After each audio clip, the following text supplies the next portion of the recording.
This world is awfully big. Girl, this time you're all alone. But it's time you started living. It's time you let someone else do some giving. Love is all around, no need to waste it. You can have it down, why don't you take it? You might just make it after all. You might just make it after all.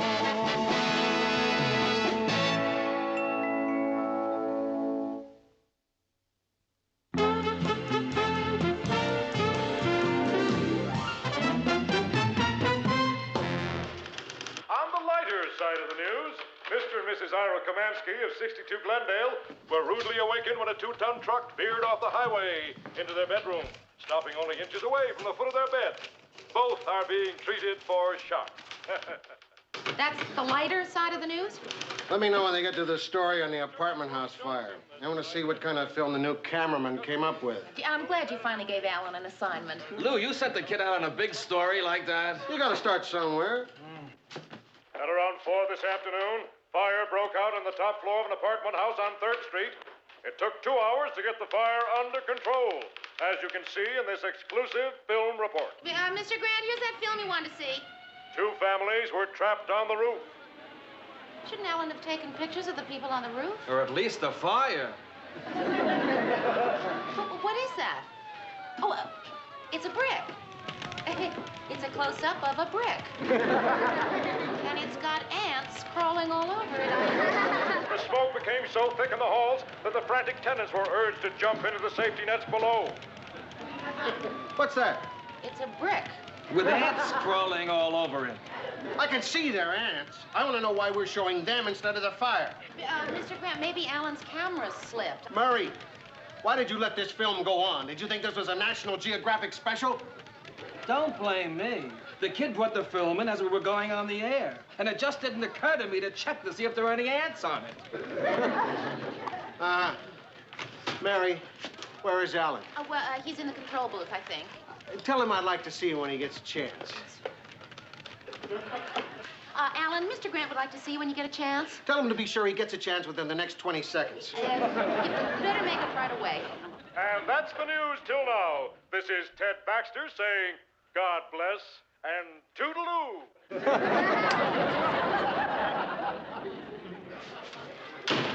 Did he like it? Well, it's, you know, it's sort of hard to tell whether Mr. Grant likes something or not, Alan. But I think he can probably tell you better than I can. Thank you. Come in. What were you sent out to cover? The fire? That's right. Now, I'm telling myself that this is your first job, so maybe I'm expecting too much of you to know a fire when you see one.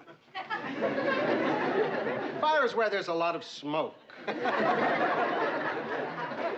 Fire is what those big red trucks are usually parked in front of. Fire is red and hot, and the fire is news. I know what a fire is. Okay. I know what happened. You put the wrong lens on your camera. You thought you were shooting the whole building, but you were getting a close-up of the ants. It was an accident. It wasn't an accident.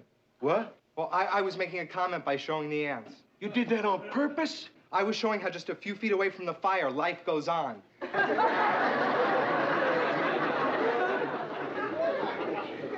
Why not show that just a few feet away from the ants, there's a fire going on? You gonna let me go? No, I'm not gonna let you go. Like it or not, I'm gonna have to make a news cameraman out of an insect freak. For one thing, I'm short a cameraman. For another thing, well, you know. Okay, if that's what you want, I'll give you film like the rest of the news shows. I'd like that. We've never had film like the rest of the news shows. And another thing, you're on call around the clock. I want you to keep us posted where you are every minute. I'm gonna work your tail off. I hope you've found some inspiration from our little chat. Yes, sir. Hi. Hey, Alan, how's the boy? Hi. Got really royally chewed out. I guess you heard. Oh, did you? No, you can't ever hear what goes on in Mr. Grant's office. No, my Can't hear a machine makes thing. so much noise. Hey, Mary, has my wife called? No, not yet, Mr.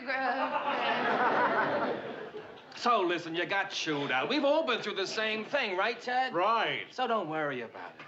Say, how'd you like to come home with me and have dinner with my wife and me tonight? Oh, no, thanks. Thanks anyway, but... Okay.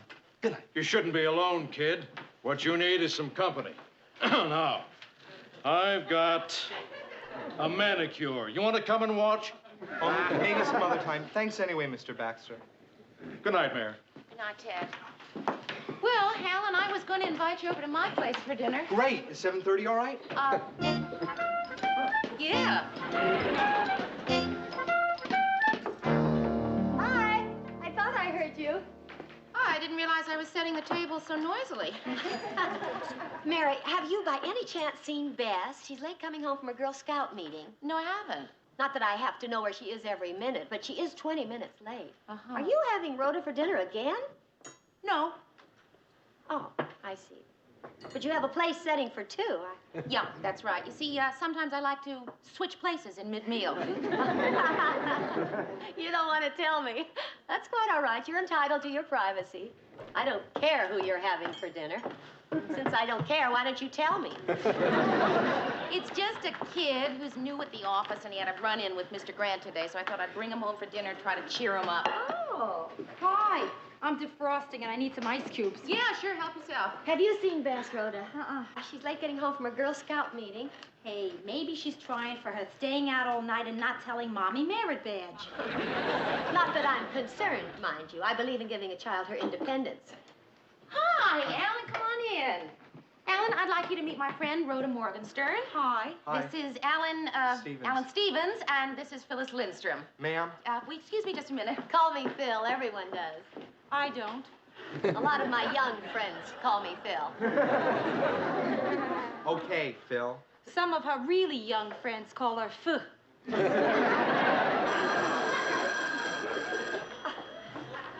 Hello? Oh, hi, dear. Yeah. Okay, sure, I'll tell her. Bye-bye.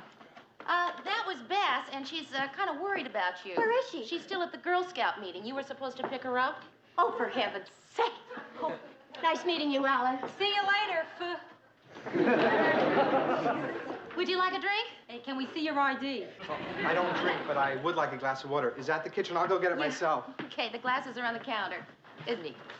Mary, what are you doing? Managing Little League? No, he's just a sweet kid, and he kind of had a rough day at the office. Uh-huh. How old is he?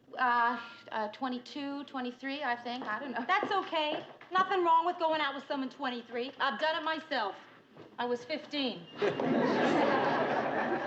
I'm just getting some ice. I'll help you. That's okay. I think I can get an ice tray out by myself. No, really, I insist. Hey, where were you when I had to lug my old stove down to the basement?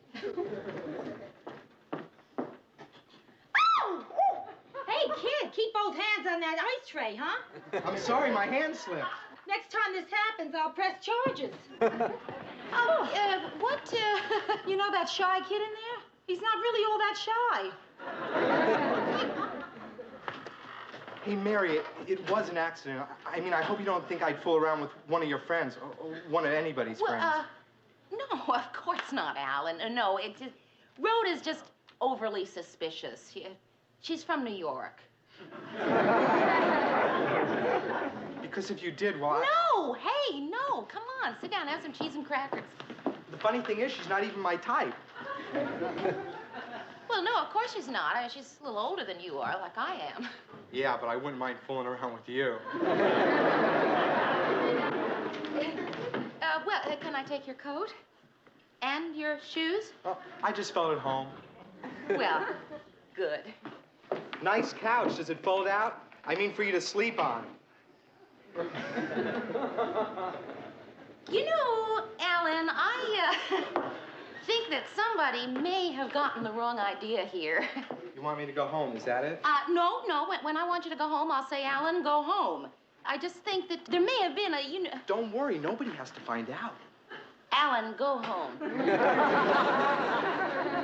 But then you'd be all alone. Yeah, that's right. You don't want to spend another one of those lonely nights, do you?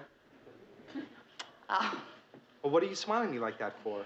because you're cute. You really think that because I'm 30 and single that I'm desperate, right? No, I meant that I find you very attractive, and what does age have to do with anything? Well, Alan, I'm really very flattered, but age has everything to do with it. I mean, look, if I were 19 or 20, you'd be 11 or 12.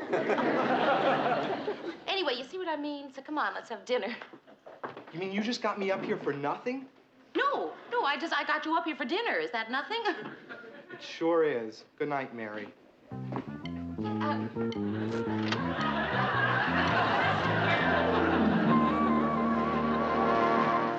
Alan, if you're trying to make us believe that Mary would invite you up to her apartment and then try to come on with you, forget it.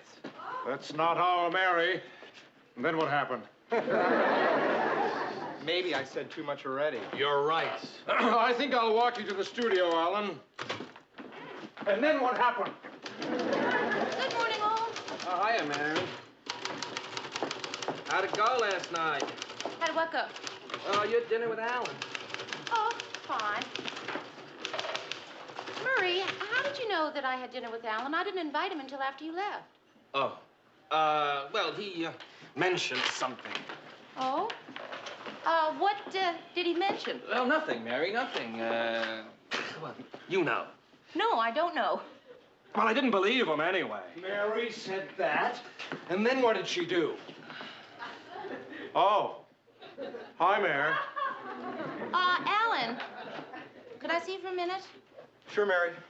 Alan, I would like you to tell Murray in front of me exactly what happened last night. I'm sorry. You're right, Mary. I should have kept my mouth shut. It was just dumb bragging. I'm sorry. Brag! Alan, you... Oh, Murray, you... I would know it. Nothing. It was...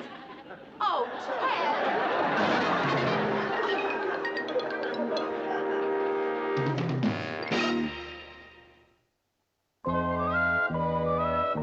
Right after the coverage of the Winter Carnival Parade, we're going to switch to a remote of Arthur Almerin covering the airport arrival of the... Anything you say, Mayor. Ted, you have to get all this down in 15 minutes. Have you heard anything I've been saying? Not a word. Mary, I want to talk to you a minute. Yeah, I'd like to talk to you too, Mr. Grant.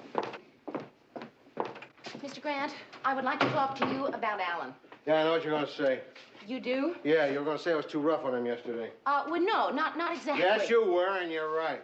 Mary, I'm not the most patient man in the world. Well, no, that's not true, Mr. I said I'm Grant. not the most patient man in the world. Well, that's true. But Alan isn't exactly the easiest person to be patient with. Mr. Grant, I don't know how else to tell you this other than to just come right out and say that Alan has been going around the station telling people... Yeah, he's my nephew. It's true. He's my sister's kid. And Mary, that's why I gotta ask you a favor. Asking favors isn't something I usually do. I'm not good at it. Boy, I'll say I'm not good at it. I forgot my manners. You want a blast? What that kid needs is a little understanding and compassion and all the rest of that bull. You can handle that, and I can't. Okay? Okay, what? Will you do me that favor? What favor?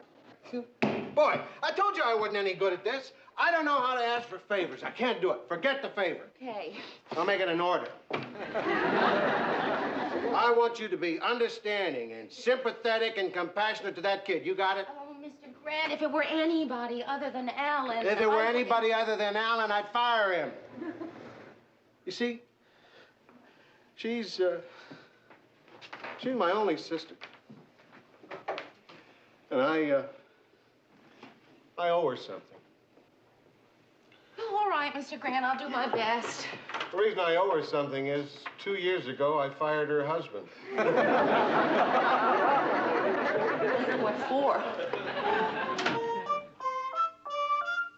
Now, let me tell you the worst part.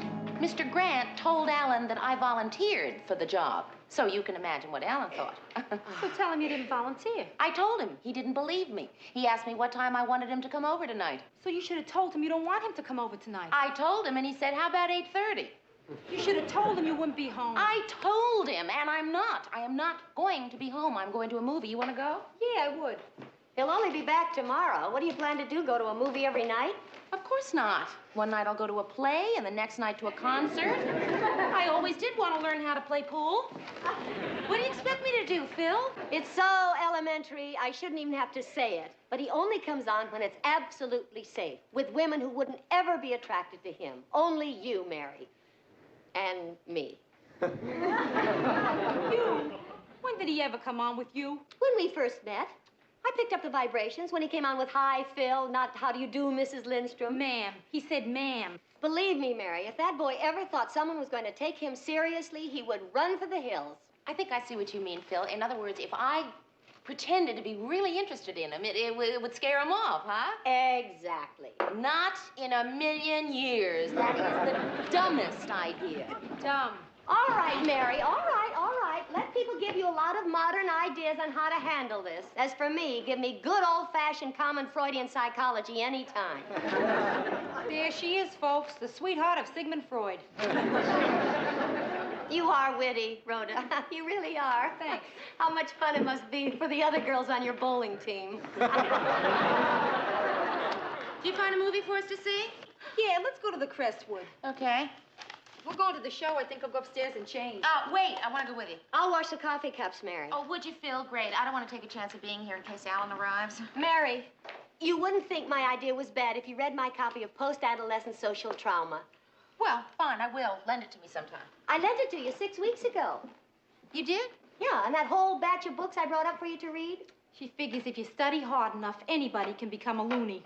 I'll find it for you, Mary. Really, it'll help. Well, Phil, look, I appreciate your wanting to help me out with this problem, but I honestly don't think it'll help. Yes, it will. Wait till I find it. You'll see. Marriage as a competition, the liberated female, the creative neurotic. None of these is it. It must be here somewhere. Let's get out of here, Mayor.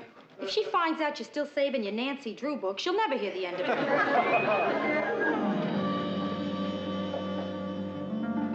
Hi. Oh, hi. Is Mary here? She went out. Oh. Alan. Yes? Why don't you come in and wait for her? Okay. I don't see how she can say it's a dumb idea. It's right here in black and white. What is? Nothing. Is she gonna be right back? No. That makes you nervous, doesn't it? No, why should it? Well, because you're alone with an attractive, mature woman. Now, doesn't that make you nervous? Uh-uh. Well, of course you're not nervous because you feel safe, because you know that a person like me couldn't possibly be interested in you. If you're not, why'd you call me back in here? That's right, Alan. You're right. I am interested in you. I find you terrifically attractive. Now, how does that make you feel? Nervous?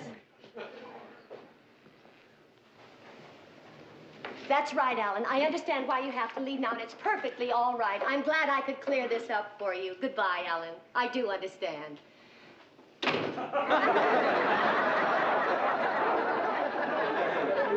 What I don't understand is why you're on this side of the door.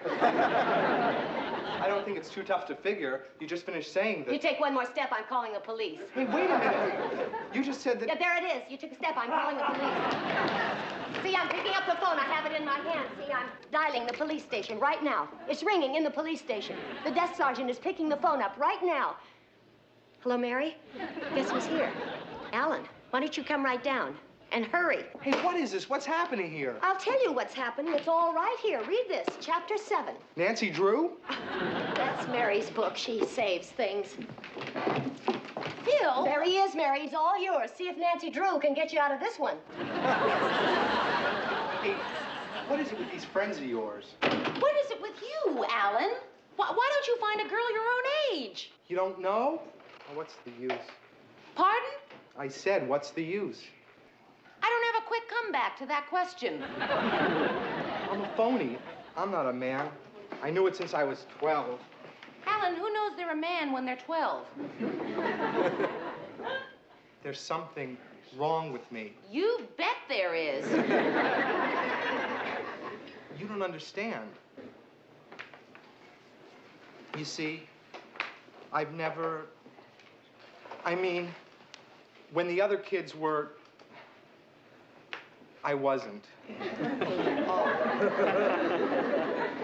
I'm awfully sorry, Alan, but I don't see how You don't know what can... it's like to feel like you're the only virgin in the whole college. Well, as a matter of fact, I do.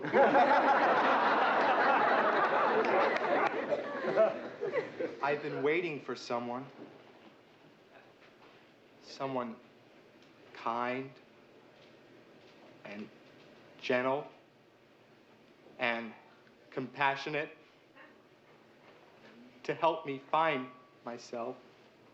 Well, Alan, couldn't you find a nice girl your own age to help you look?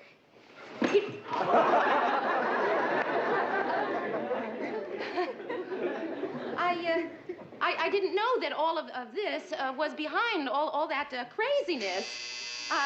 Send away whoever it is. I need to talk to you tonight. Alan, I really do have to go answer the door. Who is it? Luke Grant. Where is he? Who, me? You. Guess what? A brewery blew up tonight. I know because I saw film of it on one of the other stations. Since you weren't there, we don't have a single foot of film on it. Not even a lousy ant crawling around in a bear such. Mr. Grant, how did you know that he was here? He left a message with his answering service saying where he'd be and that he didn't want to be disturbed. I don't know how to break this to you, but I may end up disturbing you. Mr. Grant, could I talk to you for just a moment, please? Mr. Grant, Alan has problems. I mean, he really does. What's he been handing you? What have you been handing her? Mr. Grant, please, they're very personal problems, and well, he has problems about women. You do, huh? Hey, Uncle Lou, I was just kidding around. You were just kidding around? Look, you, I want you to remember something and remember it forever. I think of this girl here like she was my own daughter. That means she's your cousin. You get my meaning? Okay, I'm fired. Ooh, no. As of now, you're third apprentice in the developing lab. I can always quit. Who says so? Now, look, there's only one woman down there in the lab. She's a negative cutter named Jocelyn. Tell him what Jocelyn's nickname is, Mary. Well, it's not really a nickname. It's just what some of the people... Bomber. Tell him what Bomber did at the last Christmas party, Mary. Oh, you mean when she beat you arm wrestling? That's the new woman in your life. Bomber. Good night, Uncle Lou. Cousin Mary. Hey, I want to apologize. I mean, he's my family and all Mr. that. Grant, no, please. There's no need. I understand. Look, every family has someone like that. No, you don't understand. In my family, he's the cream of the crop. Good night, Mary. Good night, Mr. Grant.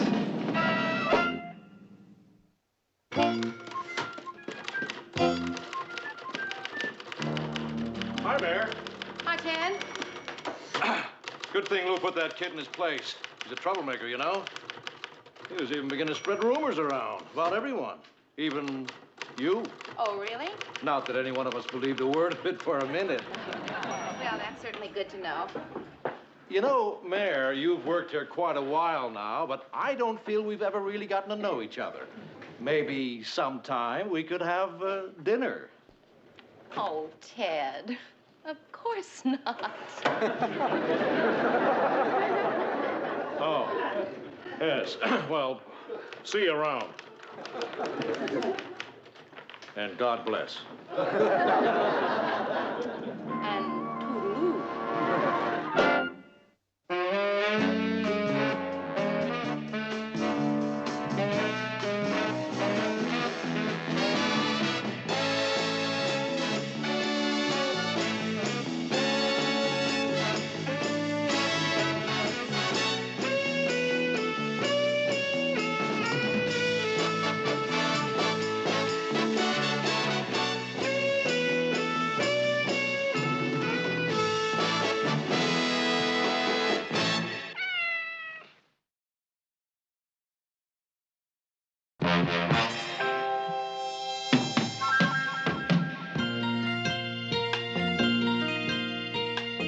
Who can turn the world on with her smile?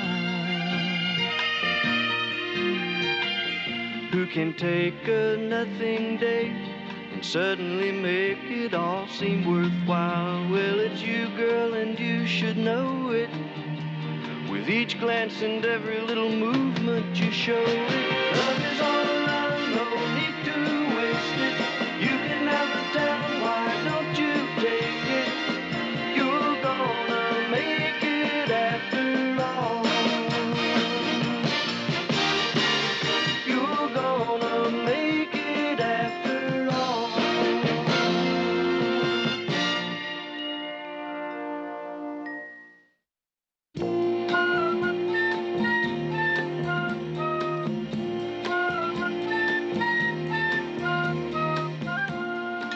Got any more toast?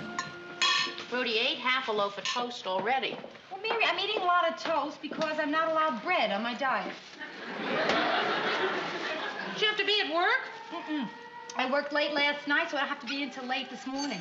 Boy, why is it that whenever I work late, I gotta get up early the next morning to catch up with all the work I made for myself the night before? Yeah, I don't know why you're so conscientious. I mean, you can fake it a lot easier than I can. What do you mean? Well, when you get behind in your work, who could tell? When I get behind in my work, there's a window full of naked dummies. You know, those fire engines sound like they're coming right down this street, don't they? Hey, they are! No kidding. Hey, Rhoda, they stopped at the house across the street. Look, there must be a fire there. Well, would you look how organized they are? Everybody doing Hey, it. Mary, is our toast burning? No, Rhoda! What? Our building is burning. Look, they're coming inside. Oh, Mary, let's get out of here. What? Let's get out of here. What'll I take? Oh, listen, Mary. I don't know what to take. Well, I know what to take. I know. You take yourself and you don't ask questions. But Rhoda, it's everything I own. Please, dear, What'll I take? Is it in here? No. Oh, it must be up in the attic then. It's in the attic. There's no attic. That's my apartment. I'm sorry. It's You my can't go up there. No, I'm sorry. Is there anybody up there? No. The only person up there is me, and I'm here. All right, listen. It's in the attic. It's in the attic. Good. All right, listen, ladies. Just keep a clear head and clear out of the house, will you, please? All right, Okay, yeah, come right, on. sir. Hey, don't have to use that axe. The door's not locked. It just sticks a little. Come on, man. Come on.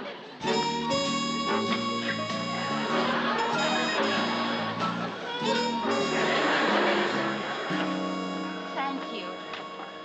Thank you so much. Come back again sometime, but not on business. 3-day week, huh? Yeah, we work 3 days and we're off 3 days, and then I go to law school. I thought you guys were just firemen. Oh, no. Harvey's a medical student. Yeah, he's gonna be a surgeon. No kidding. Yeah. Which one is Harvey? One with the axe. Will you remind me never to let him take my appendix out? Would you like some more coffee? Oh, no thanks. I have to get back to the firehouse and study. Yeah, listen, I'm sorry we couldn't save any of your things. Whew, it's really a mess up there. Oh, well, listen, it could have been a lot worse. I guess that's for me. I better go. Oh, listen, why don't you drop over on your next 3 days off? Hey, yeah, maybe I'll do that.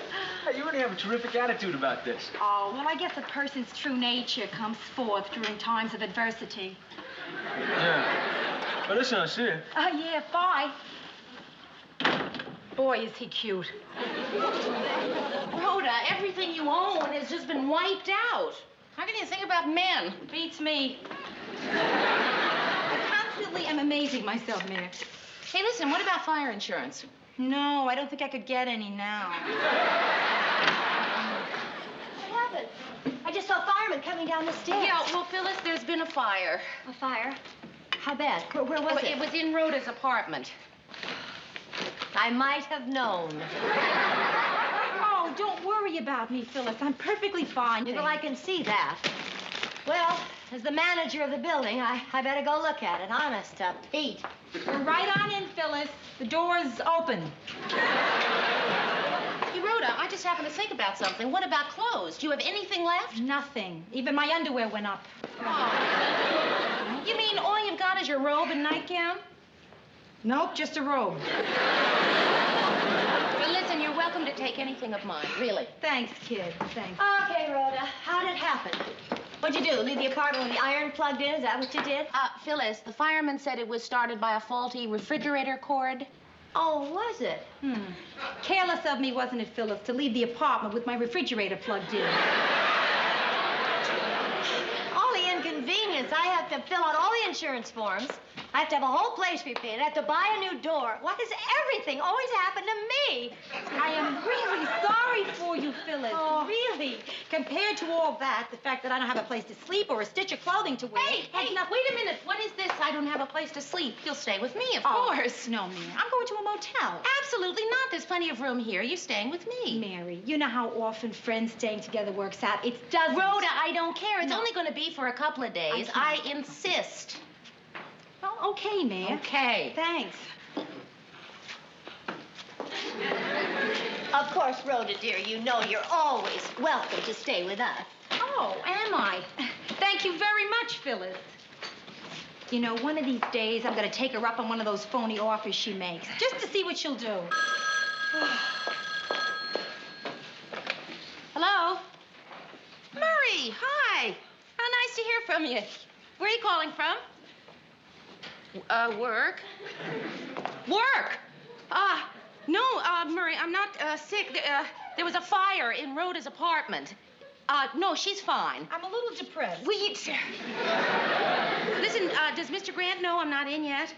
Uh-huh. Well, tell him that I'm leaving a little while ago. Goodbye. I completely forgot about work. How could anybody forget about work? I forgot about work, too. Yeah, well, it's not so bad for you. It's your late morning. Not that late, Mary. What am I going to wear? I told you, take something of mine. Oh, all right. See you later. Listen, thanks a lot. You're a doll. Oh. 7. 7. 7. Fine, 7. Oh. Last time I wore a 7 was on the back of my softball uniform. Hi, Murray. Hi, Mary. How does he know the minute I walk in the door? He doesn't. He's just been buzzing every 5 seconds for the past hour. I'm sorry, Mr. Grant. No, Mary, I understand. There's always some excuse for being late. You oversleep, you have a flat tire, there's a fire in Rhoda's apartment. But the point is, Mary, this office is like a machine. A big, complex machine. One missing bolt and the whole thing breaks down. Well, Mr. Grant, I'll be glad to stay late tonight and make up for Not any necessary. work. We've all been pitching in and covering for you. Even me. Oh, Mr. Grant, I'm sorry. Mm-hmm. Hey, did you have to do the program logs? No, Gordy's out there doing that. Oh. I, on the other hand, made the coffee. Well. How is it? Not good. It's sort of, shall we say, thick. I'm just using this for thinner.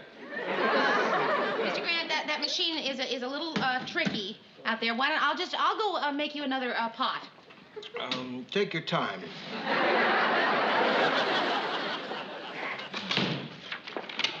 There you go, Mary. Your completed program log. Oh, Gordy, thanks. That's so nice of you. Sure.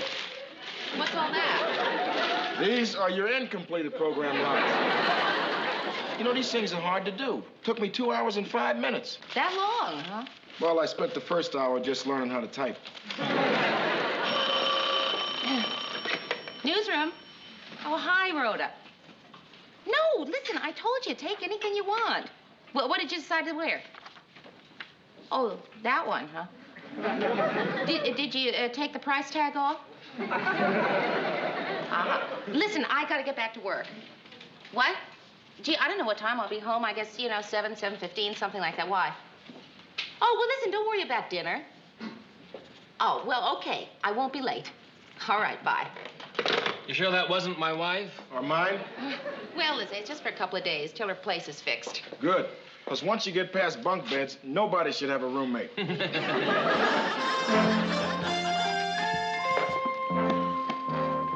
know what's missing to make this complete? No? Khaki sheets. Mary, where do you tuck anything in anyway? Now, see, there's a little trick to that. Oh, yeah? Yep. Okay. You know what the little trick is? There should be a little mattress on this. Right. Boy, does this cot take me back. To what? Summer camp. Oh. Hey, Rhoda, I'll tell you what. Why don't I sleep on the cot tonight? No, Mary. I am not putting you out of your bed. You won't be putting me out. Really, it'll be fun. Mary, I will sleep on this hard little cot, and you will sleep on the incredibly comfortable bed. Okay, I'll tell you what. Why don't I sleep on the hard little cot one night, you sleep on the incredibly comfortable bed, and then we'll switch around. How does that sound? Okay. All right. Who will sleep on the hard little cot tonight? Well, since you want to so much. Right. Well, here goes. You mean it's lights out already? There, it's only 11:30. Well, see, there's a difference. You're a night person, I'm a night sleeper. But go ahead, the light won't keep me awake. No, Mary, you'll never fall asleep. Yes, I will. I can go to bed early for one night. Rhoda, will you wait a minute? Now, come on, be honest. If you were up in your own apartment, what would you be doing? I would usually watch television. Oh. Hey, there's a W.C. Fields Film Festival on tonight. Terrific. You'll watch the television, and I will go to sleep. No, Mary, I won't. It'll keep you awake. Wrong. Just stick this in your ear, and you can listen to the television, and I won't hear it. Well, no, that'll be fun. I can watch it in bed. Yeah. Hi, my new nightgown really looks nice on you. Yeah, doesn't it? I hope you don't mind my wearing it. Oh, no. Good. Well, good night. Good night, Mary. Don't let the bed bugs bite. Okay. Oh, Mary. The light from the TV's gonna keep you up. Oh, no, I won't. This is no good. I got it. Rhoda, you don't have to do that. Mary, this is fine. This is really gonna work good.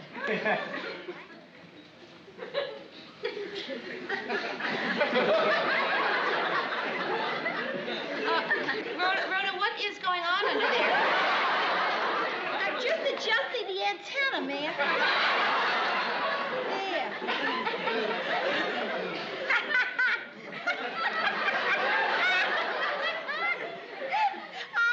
What is it? I'm sorry, Mayor, but this is so funny. What's happening? W.C. Fields is sawing Charlie McCarthy in half. Oh. I'm sorry, kid. I'll laugh quieter.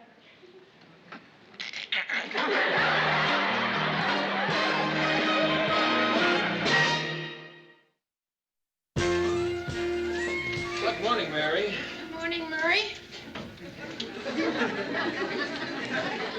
How come you're walking funny? What do you mean, walking funny? Hey, Mary, how come you walking like that? I'm just a little stiff, that's all. Oh, what's the matter? Your earrings too heavy?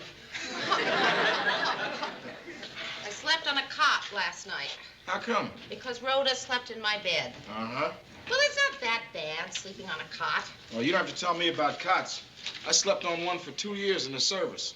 You know, they make them that way on purpose. Then when you get up at 5:30 in the morning, you're glad to be getting up. Okay, everybody into my office. We're having a meeting.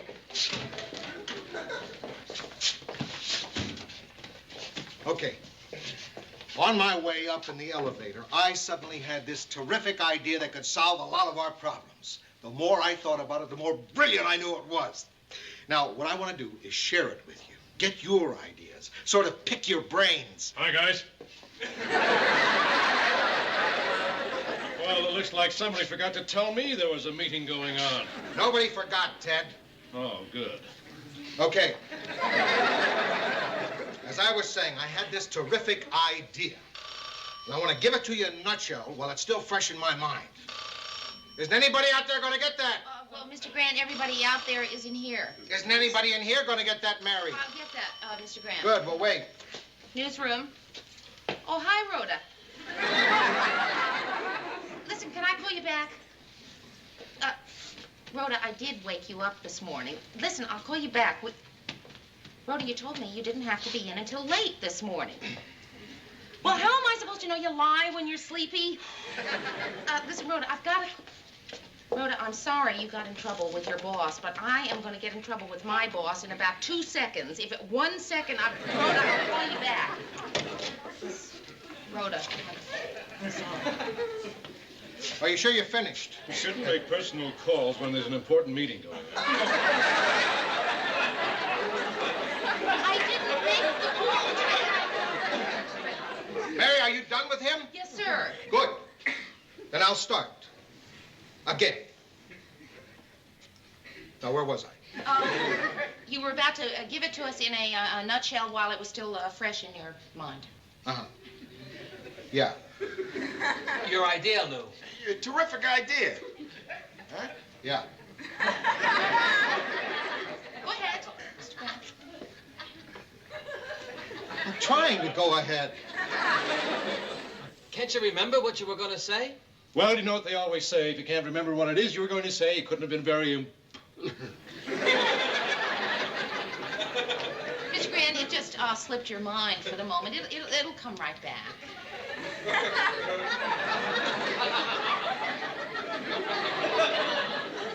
It didn't. Probably forgot because of that phone call you got. Mr. Grant, where did you say you were when you got the idea? In the elevator. Good. See, that came back to you. Now you're in the elevator. You're riding in the elevator. Were you going up or down, Lou?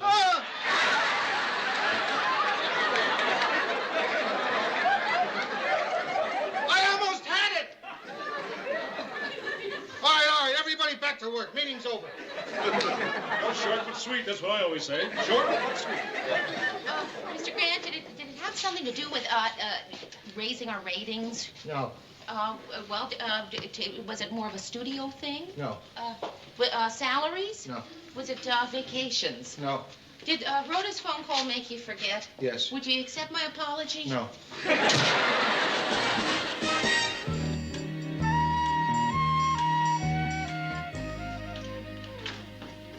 Hiya, Mayor. Hi.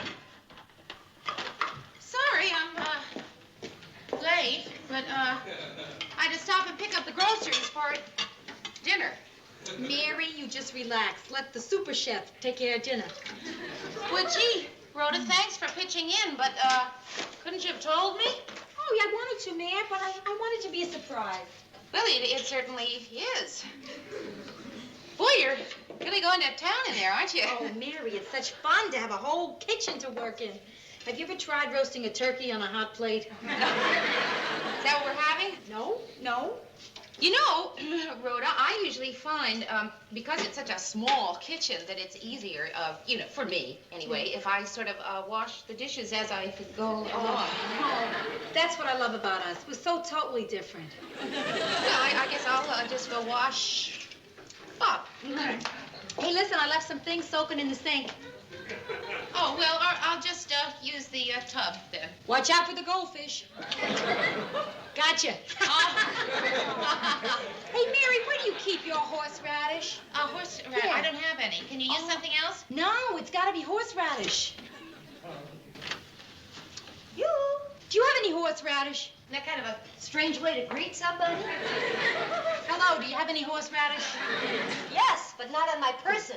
Oh. Now, where's Mary? Oh, she's washing up. Phyllis, since I'm up to my ears in pots and pans. Yes, here- I see. Yeah. Well, I thought maybe you would run down and get it for me. Oh, no. You might have Mary jumping for you, Rhoda, but not me. If you want horseradish, you just go down to my apartment and you tell Bess that Phyllis wants her to show you where it is. Yeah, all right. Thank you, Phyllis. You see that pot on the stove? Give it a stir every so often, huh? Where's the spoon? Stir it with your nose.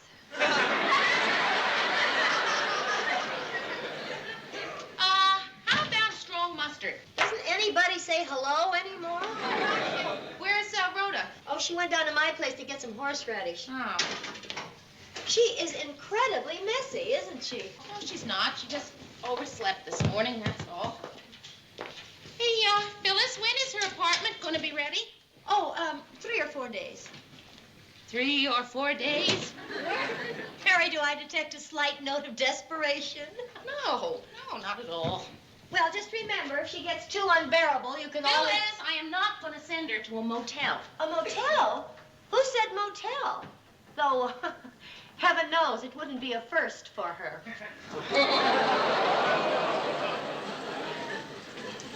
I got it. Hey, Mary, I would have done that. Oh. Beth found the horseradish like that. I mean, it was right there in the horseradish department of the refrigerator. That Phyllis, oh, she is so organized, yeah? Doesn't that drive you crazy? No. There. That's it. Soup's on. Well, what are we having? Mary, I do not deal in cute little phrases. I said, soup's on. We're having soup? Yeah, my mother's famous chicken and horseradish soup. Come on, Mary, sit down. Okay, listen, Rhoda, since you made the dinner, I am going to do the dishes. Oh, no. This is my night. I'm going to take care of the dishes, too. First thing tomorrow morning. Not right after dinner? Yeah. It's easier if you let them soak all night.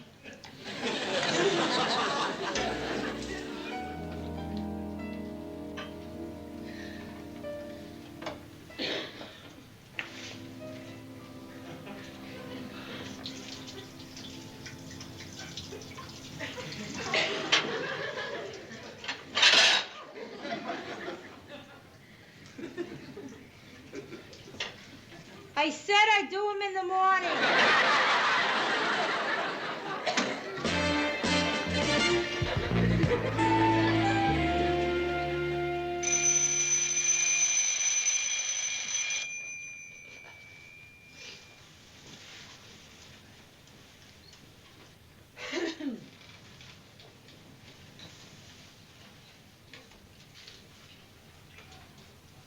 Hey, Rhoda? Hiya. Oh. Hey, what are you doing? I am going to a motel. Oh, I hope you don't mind I borrowed your suitcase. Rhoda, no. All right, I won't borrow your suitcase. I don't want you to go to a motel. No, please. My apartment's not going to be ready for another 3 days. How long can we continue this Oscar and Felix routine? Rhoda, you are not going anywhere. Mary, listen, I got a level with you, kid. You drive me crazy. I drive you crazy? You do, yes. First of all, there's all that cheerfulness in the morning. Good morning, rise and shine, up and at 'em. It's like living with Dinah Shore. Well, I'm very sorry. Then there is this business of you being a neat freak. A neat freak? Yes, like last night, up in the middle of the night doing dishes. Who could live with a dish elf? Look, Rhoda. You want to know the real reason you drive me crazy? Yeah? Because I know I drive you crazy. Oh, hey, Rhoda, is that... Listen, you don't drive me crazy. Mary, please. I have been nice enough to tell you how impossible you are to live with. You might at least extend me the same courtesy. Huh? Okay, you drive me right up the wall. Thank you. Hey, wait a minute. You don't have any clothes. I know, but it looks bad to check into a motel empty-handed. Well, kid, this is it. Farewell, goodbye. Oh, will you cut that out? Oh, are you leaving? Yes, Phyllis, yes. I am leaving. Oh, any, a particular reason? Yes, Phyllis, yes. We have driven each other crazy. Yes, Phyllis, that's it. I am going to a motel until my apartment is ready. I've already called and made the reservation. Bye, kid. Thanks. Goodbye. Of course, you're always welcome to stay with us. Thank you, I'd love to. What? I accept. I would love to stay with you. Yes, oh, it'll be wonderful. I am staying with you until my apartment is ready, right? Oh, what fun. Come on, roomie, let's get to know each other.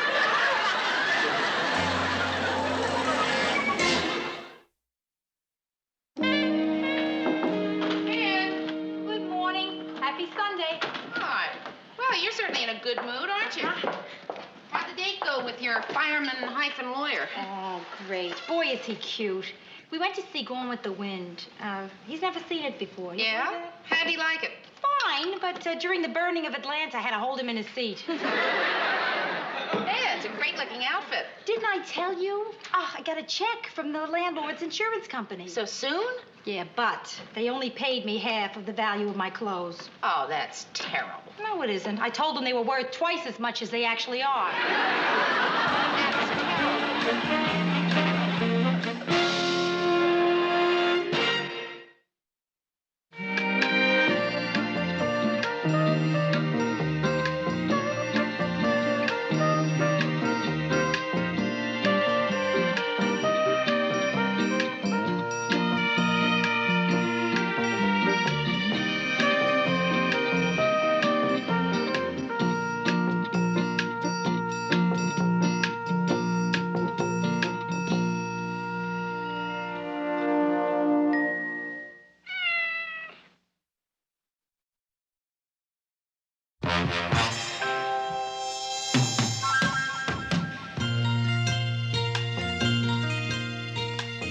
Who can turn the world on with her smile?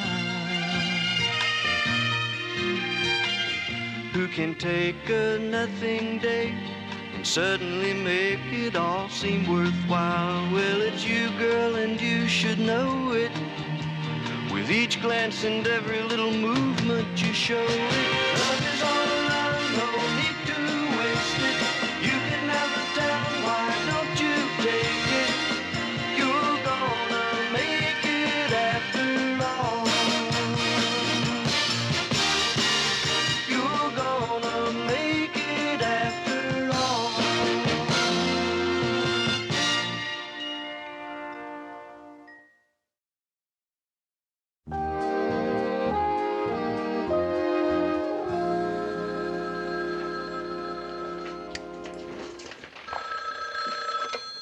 Hello? Oh, it's you again. All right, listen to me, whoever you are. I have heard all those words before. My father is a doctor. See, you don't shock or provoke any of the responses that you're after. Yes, I've heard that one, too. Well, no, I hadn't heard that one. Look, if you don't stop calling me every 5 minutes, I'm going to have to phone the police. Was that my mother? Stupid, obscene phone call. It makes me so furious. Mary. Rhoda. Hi, Phyllis. Mary, at last I can tell you. Tell me what? Well, it's so hard to put this into words.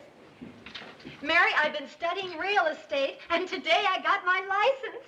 Then why aren't you wearing it on a little collar around your neck? Yes, Mary, I am now actually an official licensed real estate agent. Actually. Would you look at there? That's what it says. Licensed real estate agent. Look at there, Rhoda. Phyllis Lindstrom. Oh, yes, see that. Spelled correctly and everything. Hey, that's great. Well, I must say, just incidentally, Mary, you don't seem to be acting very excited about it. Oh, but no, I am excited. Really.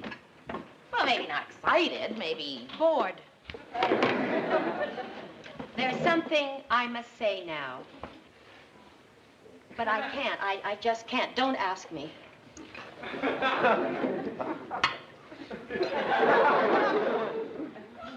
Okay. They tell you at real estate school that you should use your friends as contacts. But I can't do that sort of thing. I can't use people. good. Mary. Oh, I'm proud of you. Although, I think the other shoe was about to drop. it wouldn't be actually using, not in the strict sense of the word. It would be more like helping each other. Truly realizing the meaning of the word friendship. But no matter, I can't do that. No, impossible, out of the question. Nope, negative, 9, yet. But then again, Waiter, check, please. Mary, I'm going to do it. I'm going to come to your newsroom tomorrow. I'm going to pounce on everybody. Phyllis, please. I'm asking you, don't pounce. But Mary, I think I should at least talk to Lou. That poor man must be at loose ends, rattling around that great big house all alone. You did say his dear, sweet marriage bombed out. Phyllis, I did not say it bombed out. And I am afraid, Phyllis, that I cannot allow you to come to my newsroom and try to sell everyone I work with a house. Are you saying no to me? No, negative, 9, niet. Well, we'll talk about this later.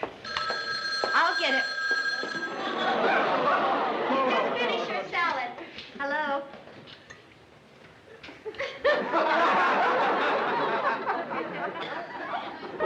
Pardon me? This is a strange person, Mary. Phyllis, just hang up. Excuse me. Excuse me. Could I ask you a personal question? Do you own your own home or do you rent?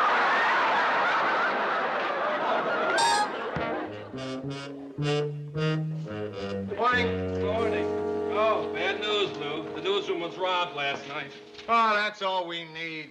I just don't understand what kind of people steal things from other people. Burglars, Mary.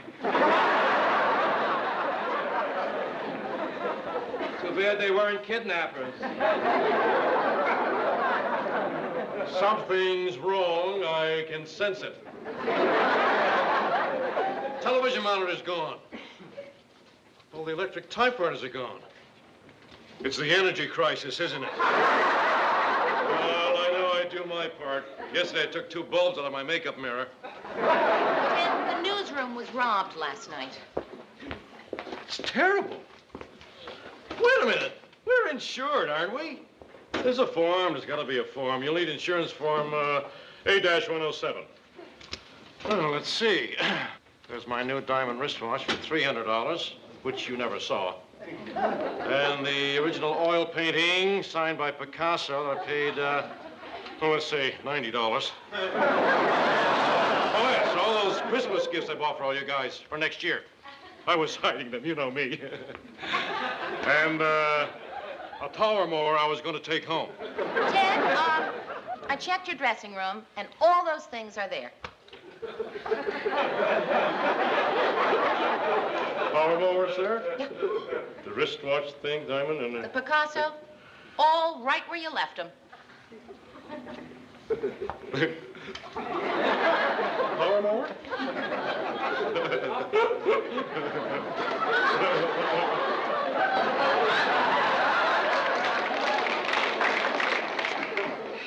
Well. What did they take? Nothing. That's incredible. Everyone in the building was hit. I wonder why they left you alone. Well, I figure... skip it. What? No, it's, no. Mr. Grant, what is it? Say. Maybe they saw my high school football picture and my bowling trophy, and I figure the burglars liked me.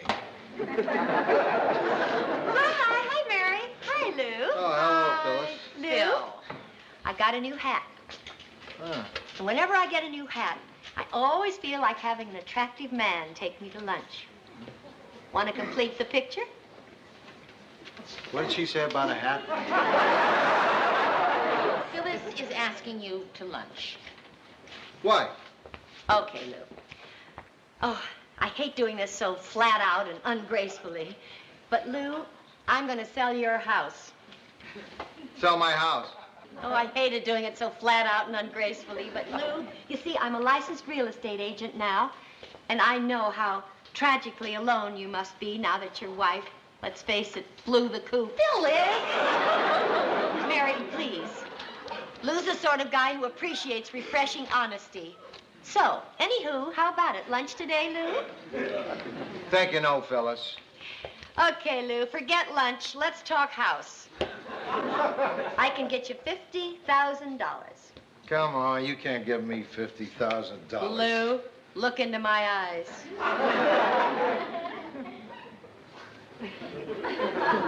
50,000 smackers. 50,000? Smackers. Think about it, Lou. 50,000. Big ones.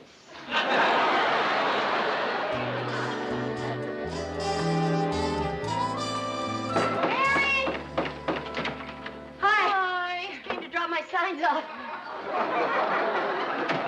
Oh, well, Phyllis, look at you. And Mary, you said she wouldn't know what to wear for selling houses. I'm having a dinner party tonight, and Mary said I could dump my stuff here, Rhoda. Oh, look, Rhoda. Here's one for you. You're fabulous, Phyllis, really. Mary, look, how she worked it into the conversation with no words. The sign she had. Oh, Mary. I hope I can sell somebody at my party tonight. Somebody ought to be interested in something. Oh, I'm sure somebody will. Are you sure, Mary? Sure. You're just saying that, aren't you, Mary? Well, aren't you? Well, actually, Phil, I'm not sure somebody will be interested, but I certainly hope they will be. Sure, you hope, but you don't know. Hope? That won't do me any good. Hope. Oh, what's wrong? Why can't I sell anybody? Good Lord, doesn't charm count for anything anymore?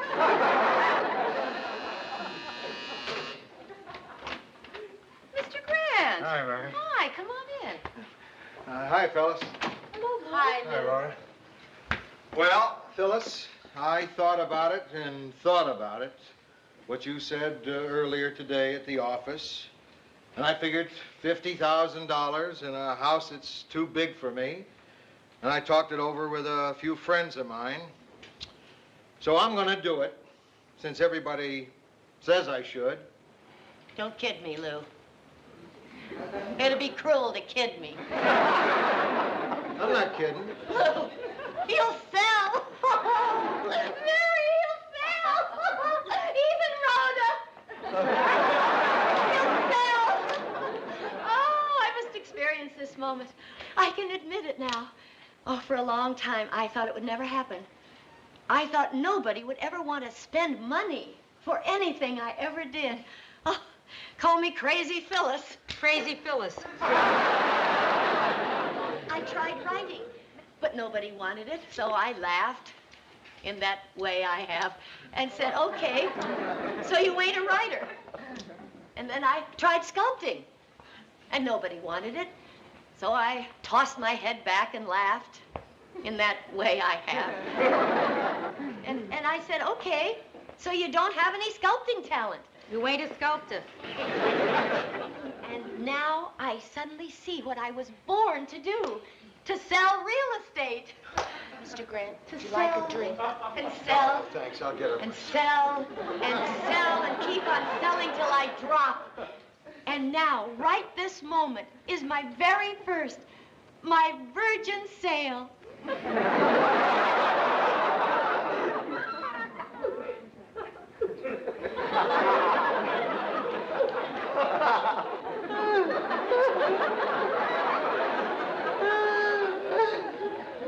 Yeah, well, I'm glad you're happy.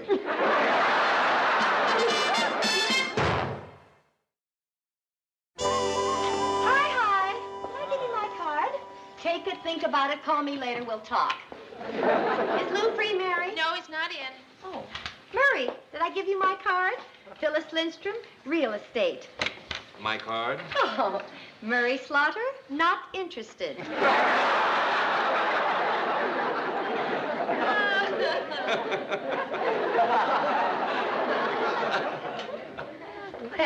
Well, Murray. I wonder just how long you took thinking of how to embarrass me this way. Well, I didn't mean anything, Phyllis. I was just kidding. I'm just curious, just intellectually curious about people who go out of their way to embarrass people. Oh, I was only kidding, Phyllis, really. I feel awful about this. Well, I'm forgetting the whole ugly episode ever happened. I forgive you. Ted's dressing room's in the studio, isn't it? Yeah, right in the front. You can't miss it. Although Ted often does. Mary, if we don't finish this new budget, we'll probably have to work at home over the weekend on it. Would you mind working Saturday morning? No, I don't mind, Mr. Grant. Well, why don't you come over tomorrow morning around 9? Oh, well, I have a date tonight. Oh. Okay, make it 9:30. I guess a half hour isn't going to help, is it? No, not a lot. Keep it at 9. There you are, Lou. Well, I finally have some prospects for the house. Where will you be tomorrow morning? I'll probably be home working. Well, good. I'll see you then. Yeah. You know, when I bought that house, I paid $18,000 for it, and now it's worth $50,000. Quit dreaming, Lou. You'll never get 50 for it.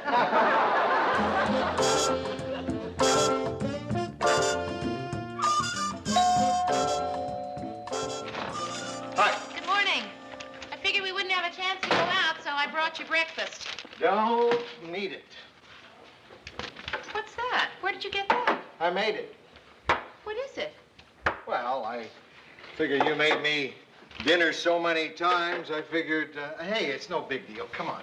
Would you look at that? You made me scramble. Omelet. You see, what makes it an omelet instead of just eggs is the little pieces of onion and green pepper. Why didn't you think it was an omelet? Huh? What? Because I didn't fold it? Huh? Call it an unfolded omelet. I mean, I just can't picture it. Oh, I wish I could have been there, seeing you at the table with the knife, cutting up the green pepper and the onion into little pieces. Little green pepper, little green onion. All right, Mary. I mean, you can't even get coffee for yourself at the office, and you made me a scrambled omelet. Okay, Mary, enough egg talk. Aren't you going to try it? Yes, yes, yes.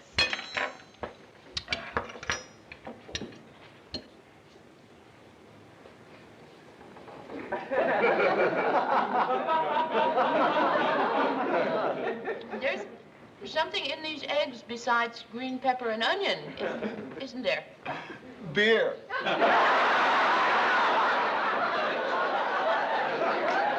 Yes, I guess. Come in. Ted, what are you doing here? Well, you're moving it. I never saw your house. I've never seen it. I was wondering what the big secret was. This is the big secret? It's not so hot, Lou. I mean, it's not as hot as I would have thought. Ted, a lot of people are going to be coming through here today thinking about buying this house, and I don't consider you as a selling point. Maybe I'm one of the people who might be interested in buying a little homestead. Oh, Ted, you're not going to buy a house. You lease your shoes. Maybe I'm looking for a place for my mother, Lou. My small, elderly, gray-haired... Well, she dyes it red, but underneath it's gray-haired mother. Right now, she's blowing her whole Social Security check on a crummy little apartment. I figure with a little more, she could rent this place from me. Something wrong with these eggs. There's green stuff all over. Oh, well. Hi. I'd like you to meet my young clients, Rena and David Russell. Here's the owner of this little charmer, Lou Grant. Hello? Hi. And this is his associate, Mary Richards. Hello? Oh, and this is... No, don't tell me I know you. You're, Eric Severide, aren't you? Yes, I am. Well, it's a pleasure to meet you all. Excuse me. Well, this is a nice place. You know, it has a nice feel about it. What do you think, Rena? I think it's great. I thought so the other day when we saw it. The important thing is what you think. I like it, really. Excuse us. You'd like to see the house again. I just wanted to show you the kitchen. Remember the patio out here? Mr. Grant made that with his own hands. I hate having people in my house. I was just leaving, Lou. Oh, I didn't mean you. What's in these eggs, anyway? Beer. Yeah, I know that. But what are these green things? I think they're going to buy. Do you realize? $1,000 commission. Oh, what'll I get with it? Mrs. Lindstrom, excuse me. What was the price again? $42,500. $50,000. I won't sell it for a penny under 50. Nobody'll ever pay $50 for it, Lou. Oh, we'd be willing to pay that. Of course, who wouldn't? Steal. Well, we'll get out of your way now. Thank you, sir. It was nice to meet you. Yeah, same here. And it was a pleasure, Mr. Severide. Oh, hey, don't keep calling me Mr. Severide. Call me Eric. Well, let's go down to the office and sign the papers. Oh, only Saturday, Lou. Hey, we must make a tradition of this. You know, do it every weekend. Jelly donuts and green eggs. Mr. Grant, you feel bad that you sold the house? You got a good price. Yeah. Well, you feel like getting some work done here? I don't feel like working, Mary. Well, then maybe I'll just leave you alone I don't feel like being alone, Mary. Oh, Mr. Grant, I have an idea of what you're going through, and... I don't feel like talking. Okay.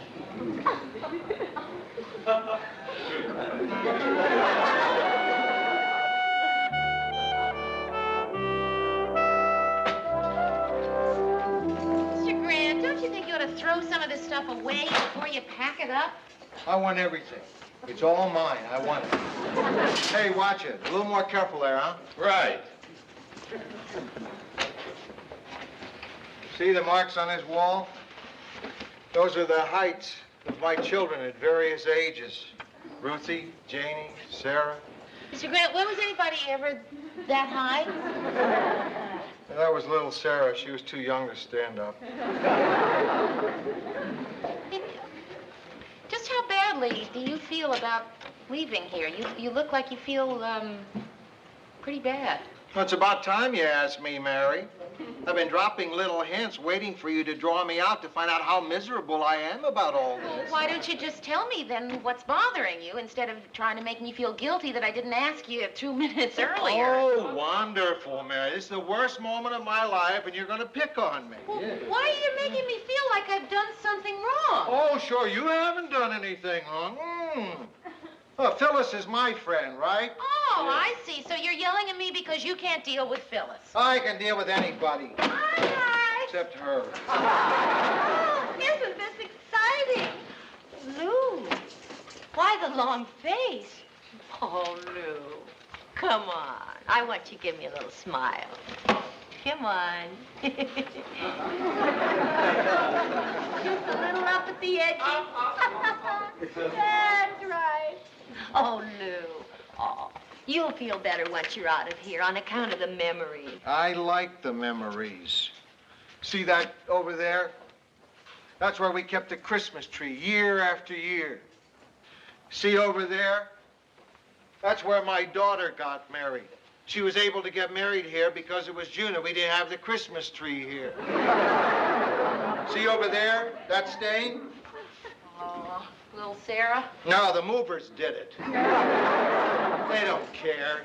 They march through your house in their white uniforms. They dump your furniture on their truck, haul it to the next place, dump your furniture off the truck. They don't care. There's a life in this house. My life is in this house. I like this house. Oh.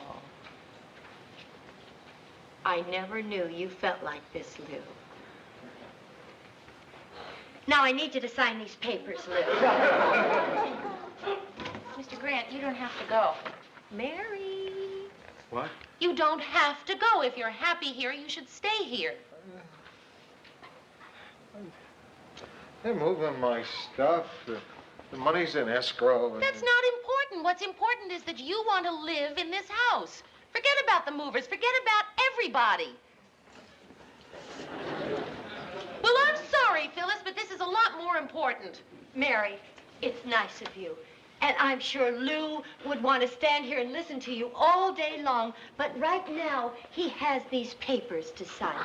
Come on, Lou. You come and sign these papers. Here.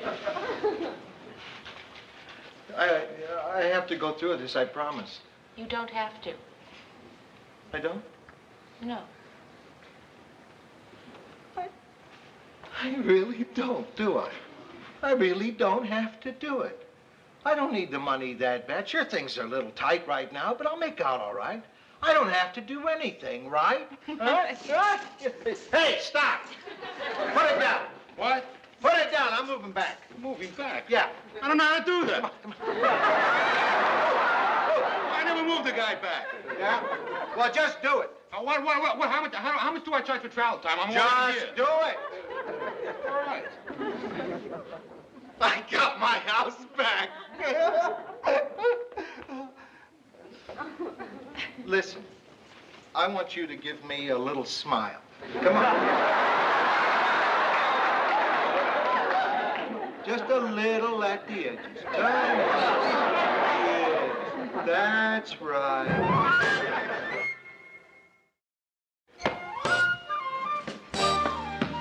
Well, the old place is starting to shape up again. Yeah, we should have it back together in a couple of hours. Uh-huh.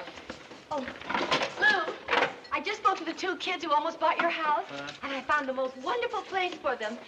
Now, Lou, Yes, Phyllis. I'll never press the point. But just as a matter of information, just if you're ever on a quiz show and somebody asks you what happens if people back out of selling their house, do they still owe the commission to the agent? Well, just so you know it, Lou, the answer is yes. It's yes, Lou. But I'll never press the point. Well, that's really very decent of you, Phyllis. Yeah. Of course, my attorney might not be as reasonable as I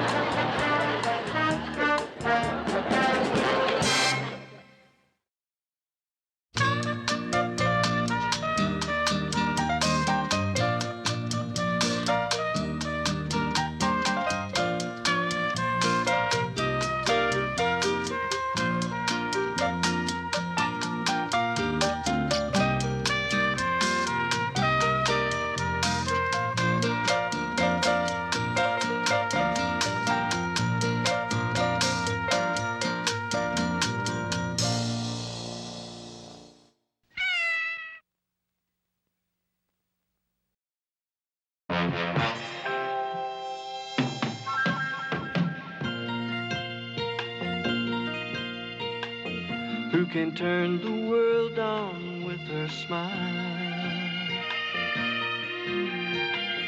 Who can take a nothing day and suddenly make it all seem worthwhile? Well, it's you, girl, and you should know it. With each glance and every little movement you show it. Love is all around, no need to waste it. You can have the town, why don't you take it? You're gonna make it after all. You're gonna make it after all.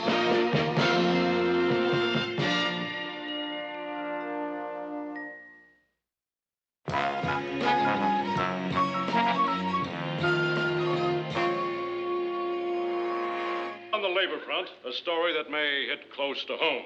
This is it. The Television News Writers Union has so far failed to come to a negotiated agreement with the Association of Independent Television Stations, with the strike deadline set for 6 p.m. tomorrow night. A newswriter walkout appears to be a distinct possibility. I'm surprised you can read the copy with my tear stains all over it. I'll be back tomorrow with the news. Or without the news if we go on strike. Murray, if you guys go on strike, I think we'll be able to muddle through without you. Sure you will, Lou. Ted is able to muddle through even when we're here. Hey, you're both talking as though there's definitely going to be a strike, and you don't know that for sure. Do you? You never can tell. Don't forget that big television strike in '61. And that one lasted 4 months. My picket sign turned yellow. Well, another big hour put to bed. Well, you put your audience there anyway. Hey, Murray, what's the latest on the strike, man? Strike? What strike? Ted, you just read about it on the air. Oh, really? I wasn't listening. The news writers, Ted, they're probably going to go on strike. Hey, Gordy, you don't really think there'll be a strike, do you? Well, I sure hope not. Why? It's not your union. Yes, it is. I write my own weather reports. You see, Gordo, that's a mistake I never make. I never write anything. Nobody here's seen me write anything, have they? You don't hear many people bragging about being illiterate. Hi, everybody. Oh, hey, Al, have you heard anything about the strike? Heard anything? That's all I've heard all day long. I'm on a negotiating committee, and I just got out. So what did you hear? I don't know. It's too close to me. Have you guys heard any rumors? Oh, not in the last 5 minutes. Boy, it's sure a bad time for us to think about striking. Why's that? Because it's snowing outside, and I don't like to picket in slush. Snowing? Yeah, it's really coming down.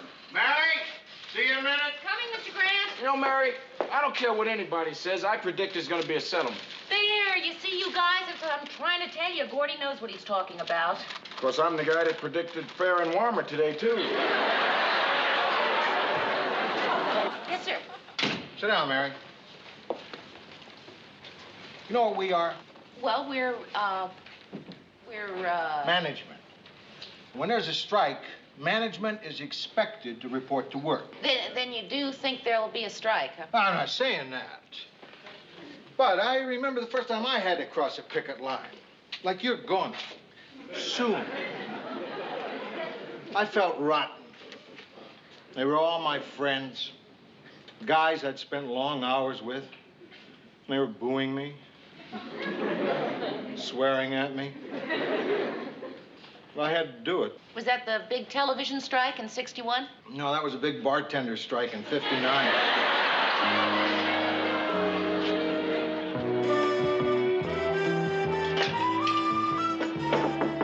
Come on in, Rhoda. I come bearing food. Good. I am starved. What'd you bring? Salad. Rhoda, you distinctly said that you were bringing leftovers. That's what was left over. All we got is 2 salads, huh? Mine's a soggy Caesar. What kind you got? Waldorf. You know, raisins, nuts, apples. Good. Yours will be dessert. Hey, Mayor, I see where there's going to be a strike down at your station. No, it's not definite. It's more definite than you think.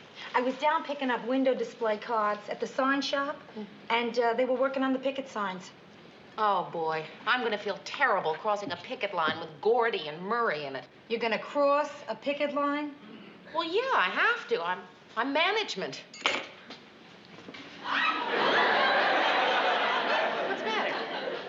You're the first management person anyone in my family has ever socialized with. Really. I mean it, Mayor. You are the bad guys.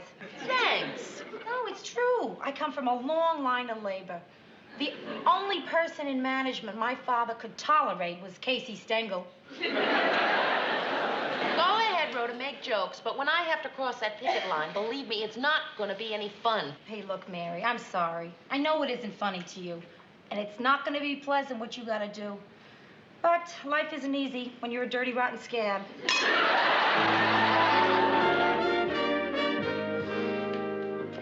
Well, wouldn't you think we'd have heard by now if the strike was on or off? It's on, Mary. I know it's on. There's no use kidding ourselves. I mean, I've been through this before, and I know what it's like. In fact, I'm glad I was in that big strike in '61. Because now I don't care if there's a strike or not. This time I am prepared. We're on strike. No. What am I going to do? Mary, look, I have house payments. The kid needs braces. I just bought a new car. I don't know what I'm going to do. A long strike will wipe me out. Oh, Murray, I'm sure it won't be a long one. Hi, guys. What's happening? They're on strike. Here's the wire story. Why are we always the heavies? It's always management's offers, but unions demand. Don't worry about the weather, Gordo. I'll cover that base for you. Ted, how are you going to know what the weather's going to be? You'll tell me. I'll be picketing outside. But that's perfect. You know exactly what the weather's like. Boy, you're a happy man, aren't you, Ted? Sure. I'm not going to be out of a job we want you to know that we in management wish you fellas the best of luck. Right, Lou? Ted, you're not management. What am I, then? You want to take it, Lou? Nah, it's too easy. Ted, what are you doing standing around here? You're on the air in 10 seconds. Never fear, Lewis. When you've been doing this as long as I have, you'll learn to play it right down to the wire.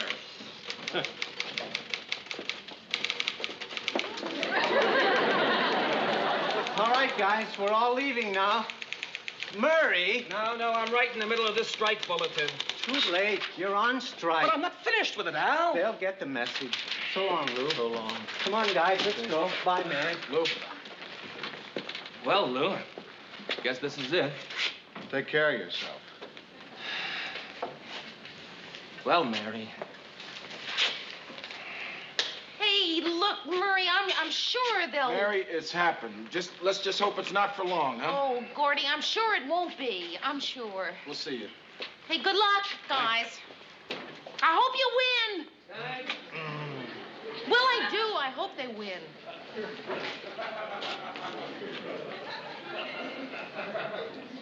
Well, here we are. The 6 o'clock news team. Plus, Ted. I've just been handed this bulletin. Here in the Twin Cities, negotiations broke down between the Association of Independent Television Stations and the television news writers. The strike is now official, having begun just moments ago. Though union leaders are meeting at this moment with representatives of...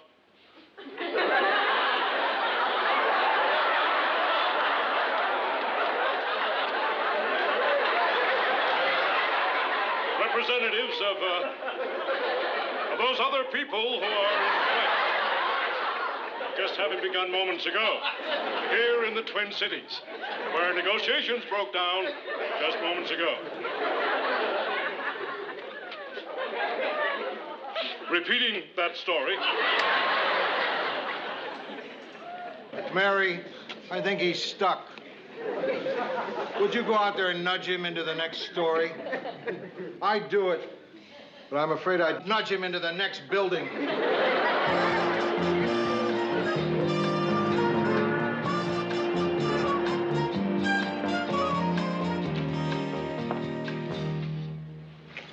What do you say, management? Well, you were right, Mr. Grant. You said crossing a picket line wasn't going to be any fun. They give you a hard time? Well, I started to cross the picket line, and some guy from another station started to make a couple smart remarks, so Gordy told him to shut up, and he wouldn't, so Gordy went after him, and, well, I just wanted to prepare you. Prepare me for what? Well, when Gordy went after him, he handed me his picket sign. So? So there was a newspaper photographer there, and, there may be a shot of me in tomorrow's paper holding a sign that says, "You stink." Those picket lines? Ted, what happened? They rough you up? No, I got dirty going up the fire escape. You climbed 9 floors up the fire escape? 10, really. I lost count and overshot. I'm not looking forward to that trip down, I can tell you that. Well, Ted, look at it this way. On your way down, there's very little chance that you can overshoot the ground floor. I don't know, it'll be pretty dark out there. Oh, say, Louis, how about the show tonight? I'd just soon not wing it again. Are you going to write the news? No, Mary is. I am? Oh, really? How great for you. What a terrific opportunity. I just know you're going to do a crackerjack job. Lou, talk to you a minute. Lou, what are we doing here? That girl's no news writer. Ted, it all balances out. Mr. Grant, I agree with Ted. Why don't you write the news? I agree with Mary. Well, I'd like to. Good, it's settled. But I can't. The technicians just walked out in support of the news writers. I'm going to be number 2 cameraman on the Chuckles the Clown show. Who's more important, me or some dumb clown?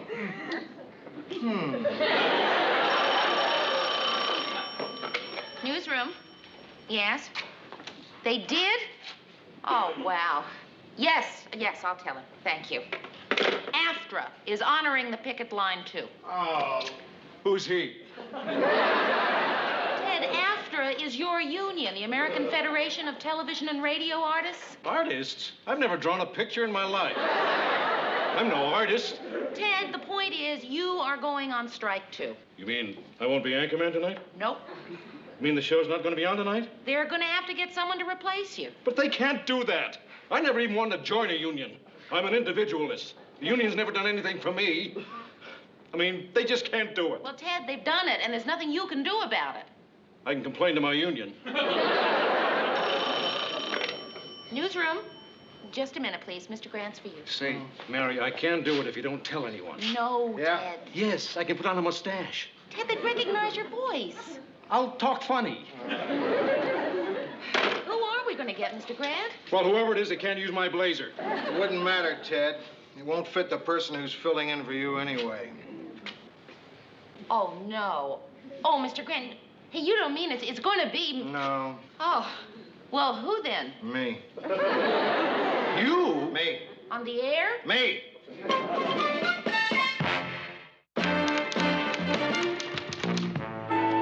measure to lower the legal drinking age is now before the legislature, where the 18-year-old bill is not expected to pass. Hi. Huh? Mr. Grant, why aren't you in makeup? You go on in just a few minutes. I didn't have time, remember? I had to do camera on the Chuckles the Clown show. Who did they get to replace Chuckles? His producer. Boy, you know, I can't picture Herb Bernstein in a clown suit. I've been looking at him for a half hour and I still can't picture him. Well, you see, there's something, Mr. Grant. At least you don't have to go out in the air and make a fool of yourself. I don't want to talk about it. Let's see what you've been doing here.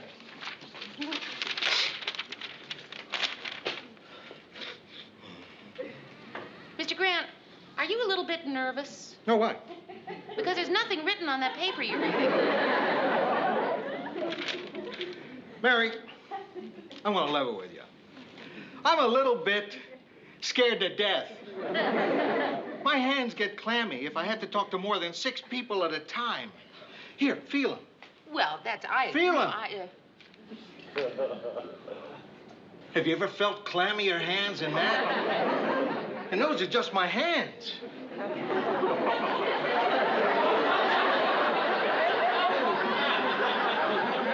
Can you imagine what the rest of me is like? I'm just one big walking clam. I don't want to talk about it. Let's go over this. Some of it might need a little punching up, but, you know, I think on the whole you'll find it pretty readable. This isn't a story. It's the world's longest sentence. Doesn't that typewriter have any periods? Well, you think it's a little long? The wind and water-swept victims of the tidal wave looked stoically upon the flooded remains of their town and stood in silent awe at nature's rage as the evacuation continued with local schoolhouses used as Red Cross centers. Well, I was just trying to make it interesting. Mary, a tidal wave is pretty interesting all by itself. It doesn't need your help. That was my best story. Your best story? Oh, my hair just went clammy. The measure to lower the legal drinking age is now before the legislature, where the 18-year-old bill is not expected to pass. Ah, that's all wrong. It sounds like the bill is 18 years old. Well, I'm doing the best I can. Oh, boy. That's all I need. One great thing about Murray, I could yell at him, but he never cried on me. Hey, Lou. Come on, hurry up, will you? You're on the air in a minute.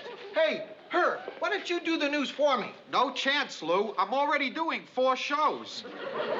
Mr. Grant, you're going to be just fine, just fine. Just go in there and be natural and remember to smile. You can't have both things, Mary.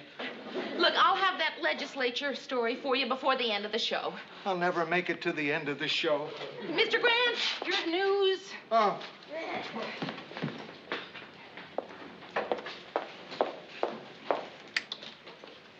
For those of you who are not aware of it, we are in the midst of a strike. So management personnel have been filling in for the striking performers.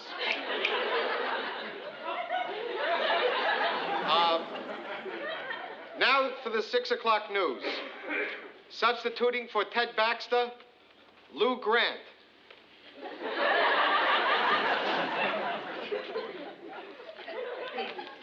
Good evening, ladies and gentlemen. This is Lou Grant with the 6 o'clock news.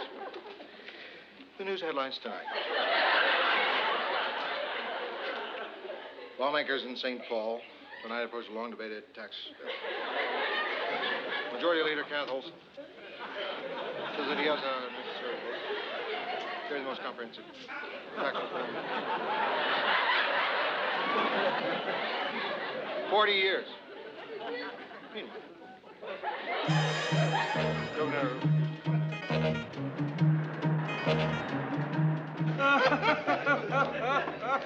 And when the sound boom came down in the picture, Lou looked like he was gonna bite it. His hand was shaking so hard, he looked like he was fanning himself with the carpet. And how about when he burped?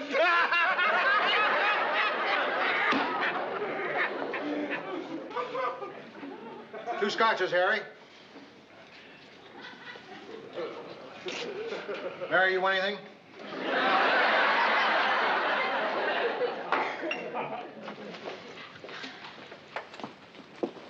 Hi, Mary. Hi. How are things on the inside? Oh, fine. So, I guess you guys caught me on the air, huh? What do you mean? Did you take Ted's place or something? No kidding. How'd it go? Pretty good. You should have seen him, really. He was just...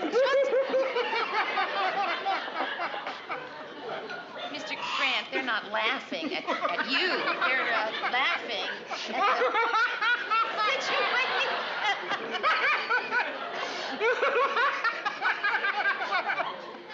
What about you, Mary? You laughing at the situation, too?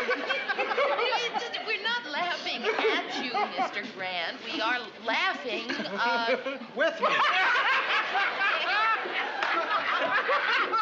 But, Mary, I'm not laughing.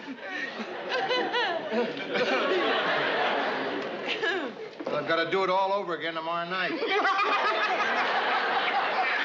Okay, guys, I've got this whole thing worked out. Mary Lou, you can listen to this, too. Shove over, Gordy. You want to sign this, Gordo? It's a petition. I've got the perfect compromise to end this strike. This I got to hear. What is it, Ted? Simply this, that your union accepts management's offer. Ted, management's offer is no pension plan, no health insurance, and a cut in pay. It's only a small cut. No chance, Ted. How about a drink, Mr. Baxter? Are you kidding, Paul? I'm out of work. I can't afford it. I'll buy you a drink, Ted, and I'll have another one. Oh, really? I'll have the usual, Paul. All right. A double scotch and a creme de menthe frappe. Paul, give me one of those hard-boiled eggs, too, will you? Boy, suddenly I feel so relaxed. Look, no clams. I'm a big cucumber, cool and dry.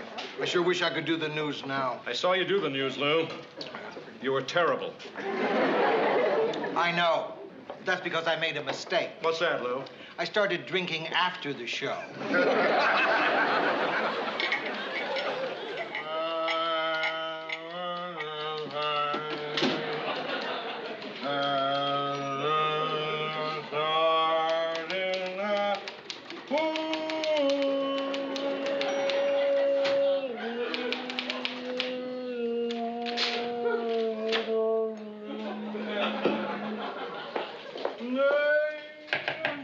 Mr. Grant, could I please see you for a minute?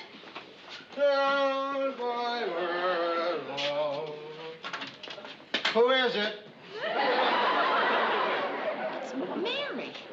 Oh, of course, Mary. Come right in and sit down.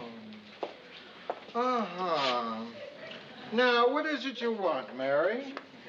Mr. Grant, I am going to say something to you now, and I hope you realize that I mean no disrespect whatsoever. I understand how you feel about your authority in the newsroom, and I would do nothing to circumvent that.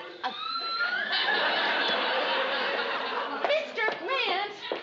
Now, what did you want to say, Mary? Mr. Grant, you are in no condition to do the news tonight.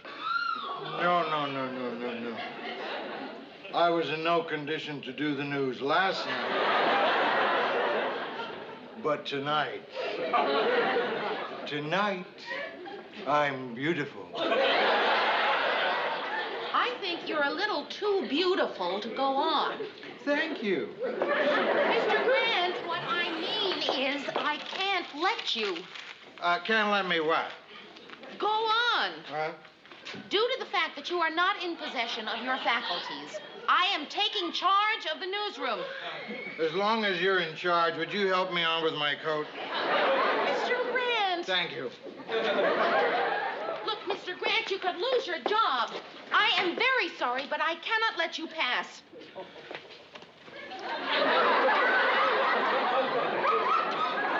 Okay, go ahead. Go on.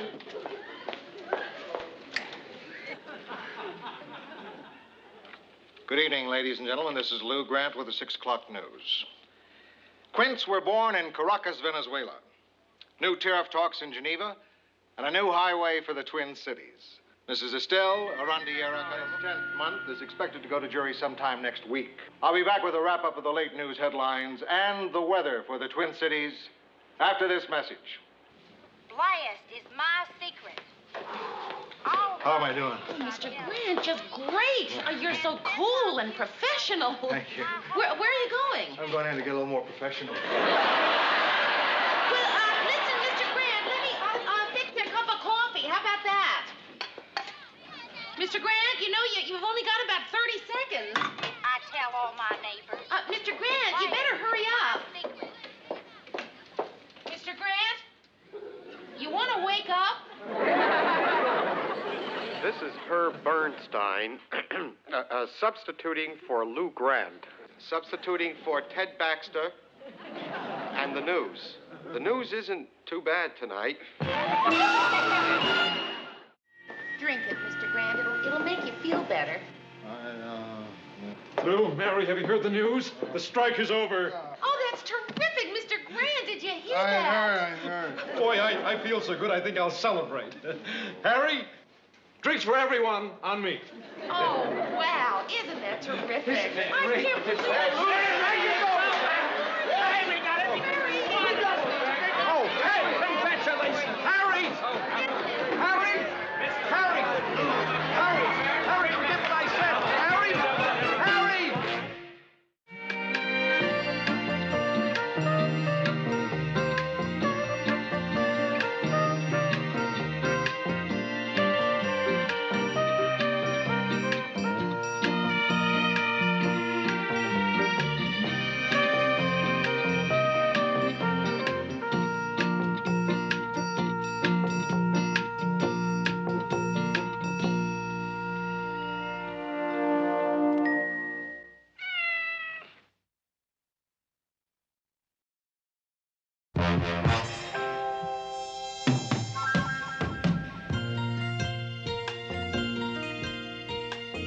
Who can turn the world on with her smile?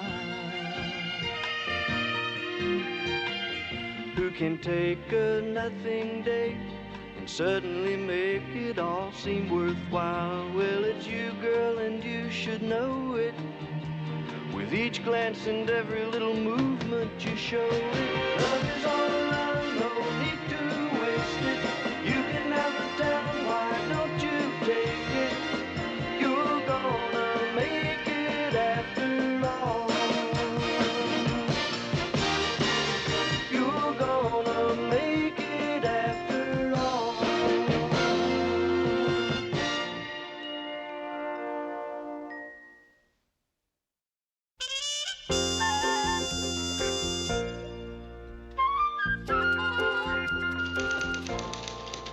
Mary, how does this sound?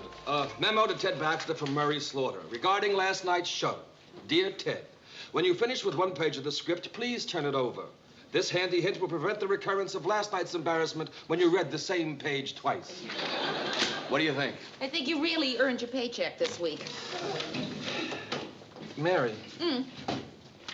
Marie and I were talking the other night, as we were laying in bed about 3 o'clock in the morning, having one of those casual conversations about how to survive on my salary. And she asked me a question I couldn't answer, so I thought I'd ask you. Oh, well, what is it? How much money does Ted make? Oh, well, Murray, I don't think I can tell you that. That's even more than I thought. See you in 2 weeks, girls. Hi, Mayor. Hi, Ted. Who are those ladies? They're my groupies. Officers of the Ted Baxter Fan Club's International. Oh. Care for a cookie? Oh, gee, I don't think so. Kind of a funny shape, aren't they? Well, that's my face. girls had a special cookie cutter made in my profile. Oh, well, sort of like animal crackers then, aren't they? Right. What can I do for you, Mayor? Well, here you go, Ted. And while I'm here, Mr. Grant wants you to sign your contract renewal. Sorry, Mayor, not gonna do. I'm not gonna sign it. What? I'm tired of being Mr. Pushover. I've been taken advantage of long enough. This year, it's going to be different. I want what's coming to me. Ted, Mr. Grant is going to be very upset if I don't come back with your signed contract. Well, tough toenails. Just because Ted Baxter is a pussycat is no reason why everyone should take advantage of him. Ted, please, don't do something you're going to be sorry for later. Just sign the contract. You know what I think of this contract? That's what I think of this contract. Ted, this is your contract. And what's this? That was your paycheck.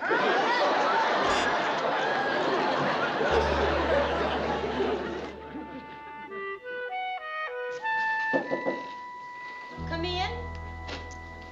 Hi, Mary. Hi, Ted. Just driving through the neighborhood. Thought I'd drop in. Uh-huh. Oh, you're not Mary. You're Rita. No,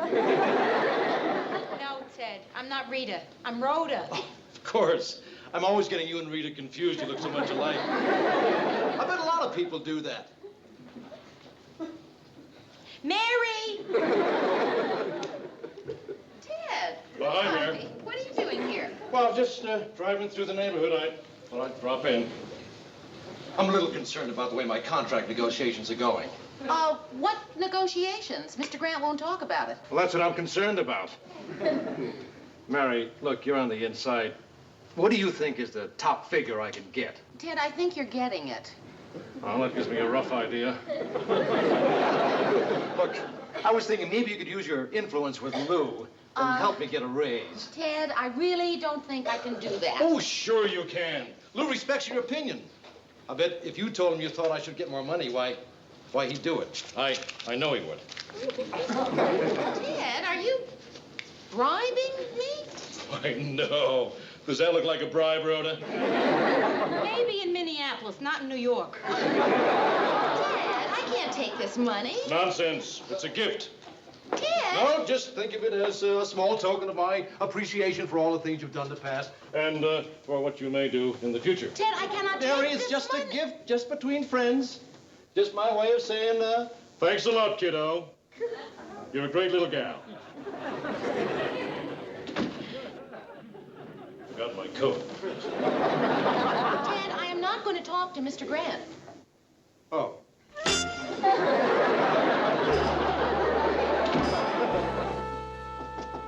Come in. Lou, I want to talk to you about my contract. You ready to sign it? No. Then I don't want to talk to you. All right, Lou, if you won't talk to me, you can talk to my agent. You've got an agent? That's right. Oh. Well, in that case, I won't talk to you or your agent. Oh, come on, Lou. Just talk to her. She's right outside the door. She? Lou, how's it gonna look? My very first agent, you won't even talk to her. Ted, I am not talking to your agent. Shh, please, Lou. You don't want to embarrass me, do you? Ted, I am not talking to your agent. Well, then just give me a raise. Just give me a little raise. You won't have to talk to her. I'll fire her. What has she ever done for me? Lou, I'm not asking for a lot, just a little bit more money. Lou, I'm not getting any younger. I gotta make it now while I can. Pretty soon it's gonna be all over for me. Gray old man out in the cold, alone, hungry, no one to turn to. Stopping strangers on the street. Buddy, can you spare a dime? Ted. Yes, Lou? Send in your agent. Thanks, Lou. I'll never forget you for this. Ted. Yeah? You grovel great. Thanks. Bella? Lou, I want you to meet my agent, Bella Swan. Bella Lou Grant. So nice to meet you, Mr. Grant. Nice meeting you, Miss Swan. Won't you sit down? Can I get you something to drink? Well, a cup of tea would be nice. I'll see if I can dig some up. Now, bring that chair right over next to me, dear. Do you think we could get a cup of nice, hot tea? And a glass of milk for Teddy. And a glass of milk. Thanks. You know, Mr. Grant, I've known Teddy since he was a little boy. Really? Yes. He was such a cute little boy. He used to run around with this little stuffed bear. Wouldn't go anywhere without it. Now, what was it you used to call it, Teddy? Fuffy. Oh, Fluffy. Fuffy. Come in. Tea and milk. Who is the tea for? Guilty. Thank you. And who is the milk for? If I'd have known it was for you, Ted, I would have put some Bosco in it.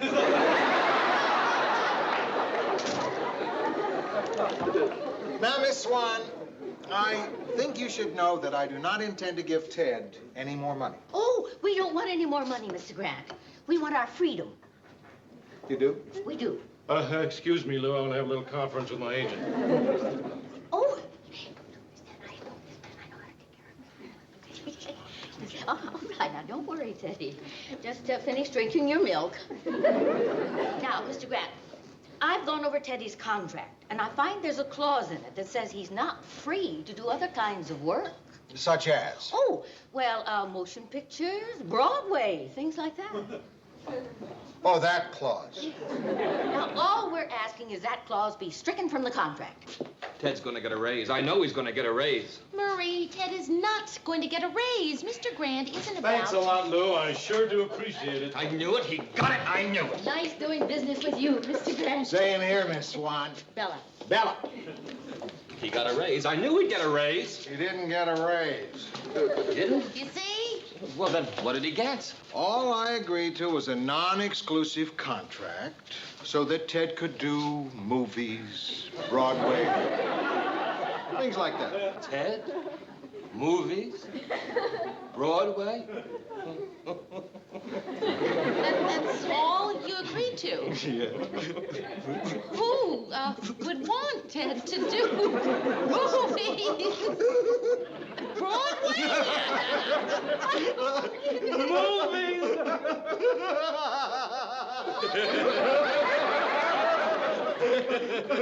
Thanks a lot, Lou. You're welcome. You fell right into our trap. Well,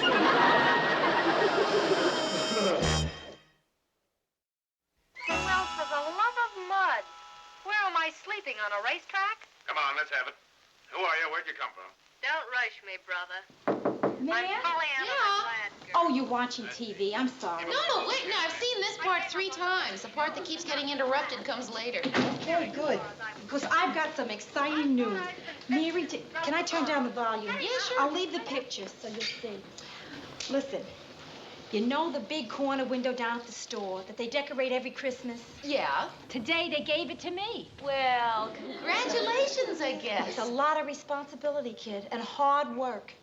Christmas windows are not all tinsel and glitter, you know. Really. The guy that did it last year was fired. Why? You want to know what gifts the 3 wise men brought? Portable hairdryer, an electric guitar, and a pair of fiberglass water skis. I think I remember that window. And didn't the manger have wall-to-wall carpeting? Right, the worst. So what are you going to do? Well, it wasn't easy because everything's been done 100 times, Yeah. right? But I finally came up with an idea that I think is truly novel. Yeah, what? Santa's workshop. Oh. I figure if I do Santa's workshop, they can't fire me. Yeah. It's one of your safer numbers. But I'm going to have Santa sitting in his chair, right? He's laughing. Ho, ho, ho. And then from the right side, in comes Mrs. Claus. At least we're assuming it's Mrs. Claus. She's bringing hot chocolate. He likes it, Mayor. Then, down front in the window, there's this assembly line of darling little elves. The first little elf takes a hair-finished toy, puts on the head, hands it to the next little elf, who takes it and paints on a smile. He then hands it to the next little elf, who takes it and puts on hair. He then hands it to the next little elf, who takes it and puts on little shoes. Then all the little elves rejoice, and they congratulate each other. And then they all dance for joy, because they have just built the first little girl elf. Oh,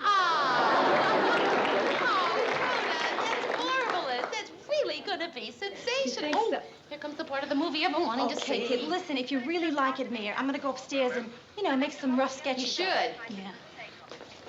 Bye, Mayor. Get in. We'll be back to Channel 6 Late Movie after these brief commercial announcements. Good evening, ladies and gentlemen. This is Ted Baxter. For years, you've seen me as the anchorman of your favorite news program. When it comes to news, I've always given it to you straight. And tonight, I'm going to give it to you straight about the Slice Right metric slicer. Famous the world over for slicing any type of fruit or vegetable. See how the blade adjusts to any height? Just wait till you see how thin I slice this tomato. Look at that. Isn't that the thinnest slice you've ever seen? Why, I know one lady in St. Paul took her all winter to use up one tomato, and she was feeding a family of 5. Mr. Grant, turn on Channel 6, quick. Slice carrots for creaming, beets for pickling. Slice a whole bushel of cucumbers in less than 20 minutes. Forget about the $5 they were made to sell for. We're cutting the price in half. And today only, we will include this Trim Neat hair trimmer. Like the way my hair looks? I use my Trim Neat every night before I do the 6 o'clock news. Call this number, 201-4823, and call right now. Yes. Oh, hi, Rhoda. Yes, I saw it. Rhoda, it wasn't funny. He's a newsman. He's supposed to have some dignity. Rhoda, will you stop laughing? What? Yes, operator, I will accept an emergency call from Mr. Grant. Did you catch it? Right there for the whole world to see? Ted Baxter, my anchorman, selling a tomato slicer. I saw it, Lou. We all laughed, right? Huh? Movies, Broadway, things like that. Nobody thought that things like that might be commercials, did they? Oh, boy, did we get sucked in. You going bowling, Mr. Grant? No, I've been bowling, Mary. It was the only way I could work off my anger, legally. I looked down that alley, every pin had gray hair and Ted's face. Trouble is, I got so mad, I threw the ball over the pins and hit the wall. My best ball, and I bent it. You'd think with the kind of money we pay him, that'd be enough. Mr. Grant? But no, not Ted. He's not satisfied to make $31,000 a year.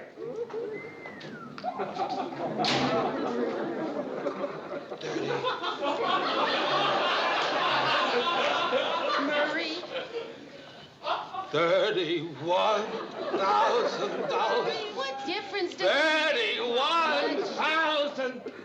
Hi, Mary. Did you catch me last night on the movie?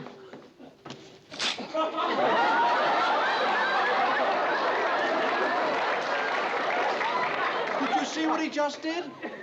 He just reached up and tore my pocket off. Ted, I'm sure it was an accident. Well, it better be. You don't just tear my pocket off like that and get away with it. Ted, excuse me, I gotta see about Murray. Get my pocket back.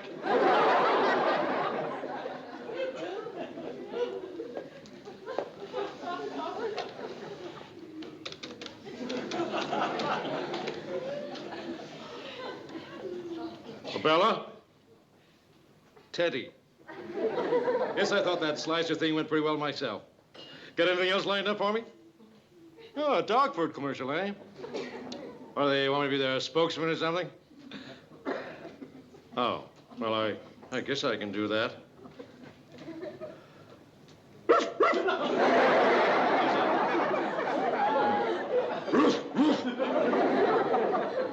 Well, oh, no, I can't do that.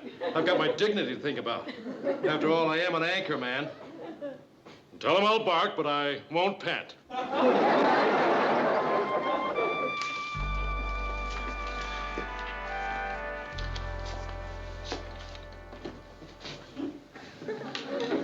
Mr. Grant, can I get you anything?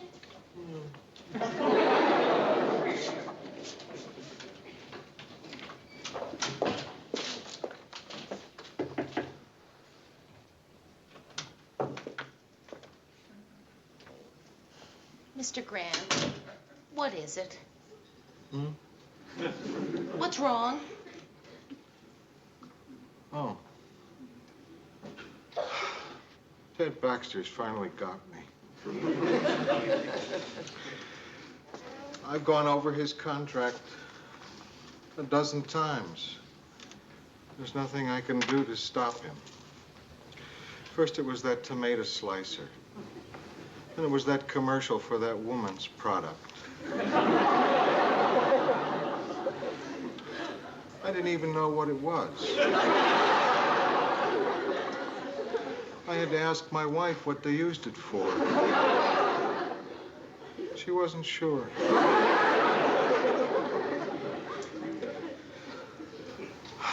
Mary, he's got me. Mr. Grant, how about if I fix you a nice drink? You haven't had a nice drink in days. Mr. Grant, I'm worried about you. Somehow, booze just doesn't taste good to me anymore. You know, sometimes I think I'm losing contact with reality. Like last night, I was watching a movie on TV, you know, to try and forget. And this dog food commercial came on. And I could have sworn I heard a dog bark that sounded just like Ted. Mr. Grant, isn't there anything I can do? No. The news is on. You want to watch the news? I suppose so. I've turned it on very softly. Mr. Grant, doesn't it just make you mad? I mean, wouldn't you like to really chew Ted out?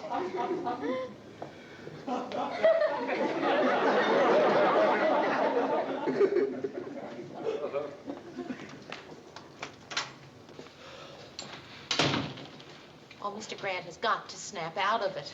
He's so quiet. He hasn't yelled at anybody in days. He's not drinking. This is terrible. 31,000. Good evening. This is Ted Baxter in the 6 o'clock news. The Soviet Union announced today that talks with China over disputed border areas have been broken off. This and other top stories of the day after this brief commercial message.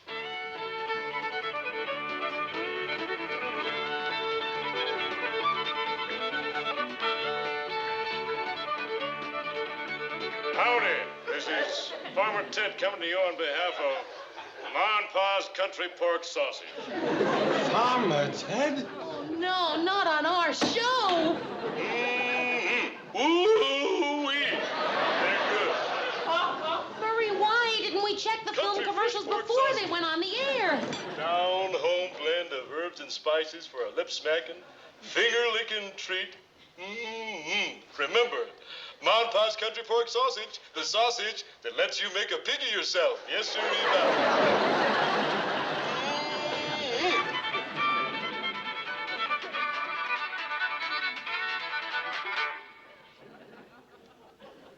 And now, the news.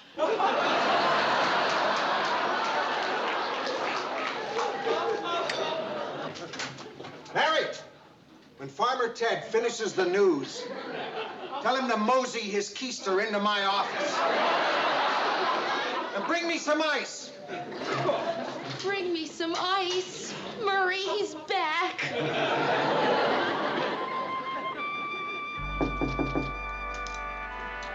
Come in. Do you want to see me, Lou? Come in, Ted. Come on. What's this? It's a hair trimmer. Thought you might like it. Oh, isn't that nice? Thank you. You can save over $100 a year on haircuts. Really? Oh, that's wonderful. Come on, sit down. Really, thank you. That's a lovely gesture.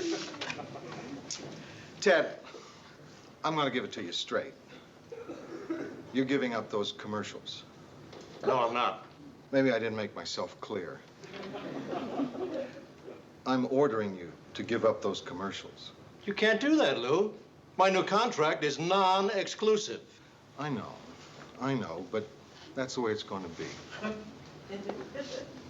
Well, I'm sorry, Lou, but I have a big career ahead of me in commercials, and you've got no legal ground for stopping me. Ted, if you don't stop doing those commercials, I'm going to punch your face out.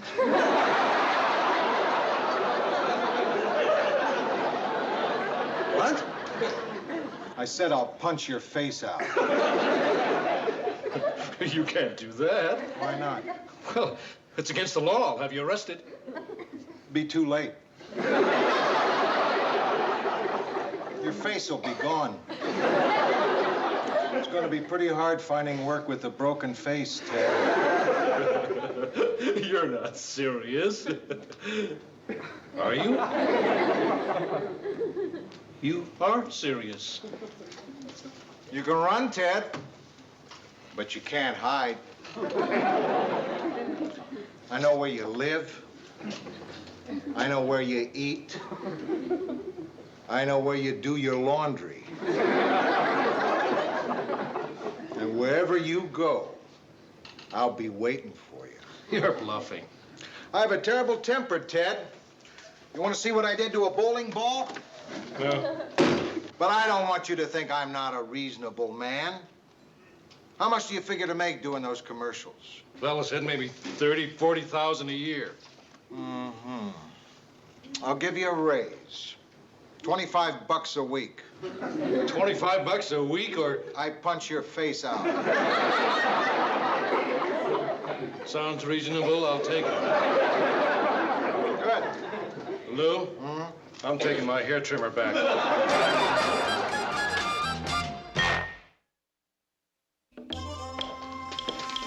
Say, Mayor, I'm having a problem with my new paycheck that Lou may not have anticipated. Oh, what is it? Well, since I have to pay 10% of my salary to my agent now, I'm making less than I ever did, even with my raise. A raise? The raise I got now amounts to a little less than 5% of my salary. A raise? He got a raise? Well, yeah, he did, Murray. He got a raise!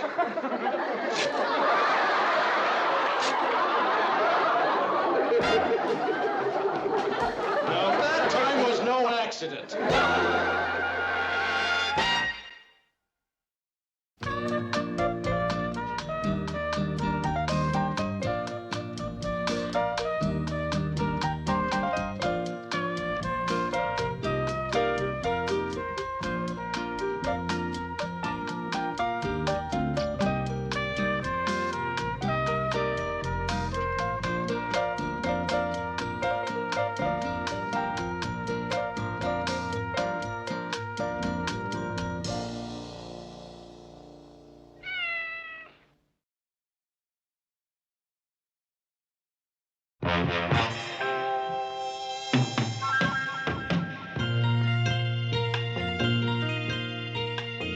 Who can turn the world on with her smile?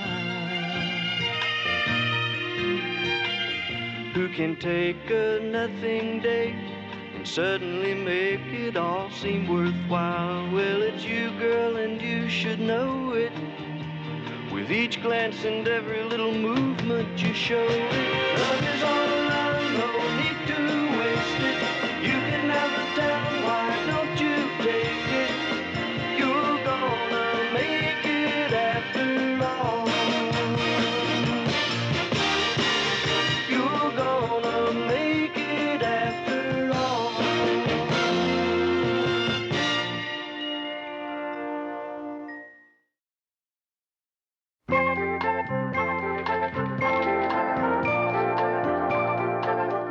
You finished sorting the fan mail, Mary? Yeah, just about, Ted.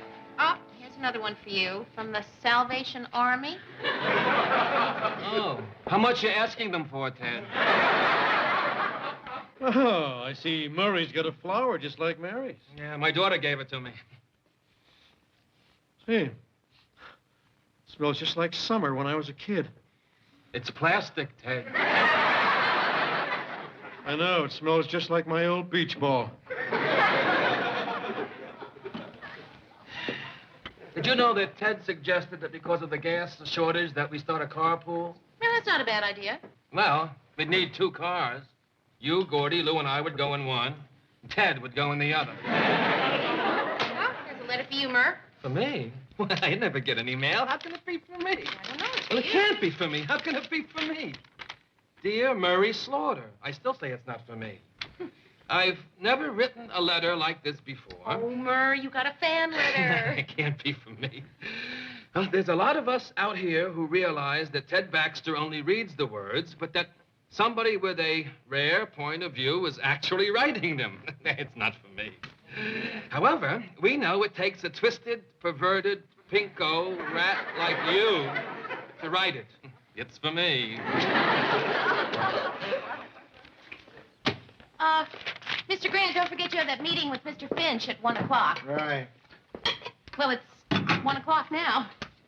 Mary, every time I have to go up for a production meeting with the production director, I have to sit there for 10 minutes while he tries to impress me with long-distance phone calls to Milwaukee. Yeah, well, this is a pretty important meeting, though. Oh, I know it is, Mary. For you. It's your idea to have a Sunday afternoon talk show, not mine. I'm just going up there to hear him say yes or no. Well, it's a terrific idea, and if Finch has any taste at all, he's got to like it. Finch? Taste? He's the guy who scheduled reruns of My Mother the Car at 7 o'clock, so he'd have something to watch while he ate. Mr. Grant, it's after 1. Mary, there's nothing to be nervous about. He's either going to love your idea, or he's going to say it stinks. You see, man? There's nothing to be nervous about. Well, he's right, you know. I mean, it really doesn't matter. If he likes the idea, then I'll produce my own show. If he doesn't like it, I won't. Doesn't matter. I'll just keep doing what I'm doing. Sitting here at my same little desk, earning my same little money. Murr, it matters. Newsroom. Oh, yeah, Jill. He's on his way up now. How could he cancel it? Oh. Oh? Oh! Yes, well, we'll just send Mr. Grant down when he gets there. No, I'll tell him myself. And Jill, you are a wonderful secretary. Bye. Hey, what happened? Well, Mr. Finch had to cancel the meeting, but he left word to go ahead and try one show just to see how it works out. Murray, I'm going to produce my own show. Mary, that's great. Congratulations. Oh, wow. Well, Murray, I just hope I do a good job. Oh, you're going to be fine. You really think so? I know so. Finch wasn't there. Why are you smiling at me? I know something you don't know. Mary, don't get cute. I hate cuteness. Cuteness is not one of my favorite things. Mr. Finch approved the idea. At least we're going to do a pilot. Mr. Grant, I'm a producer. Oh, congratulations, Mary. Well, you don't seem very happy for me. Mary, I've been a producer for a long time, and I know something.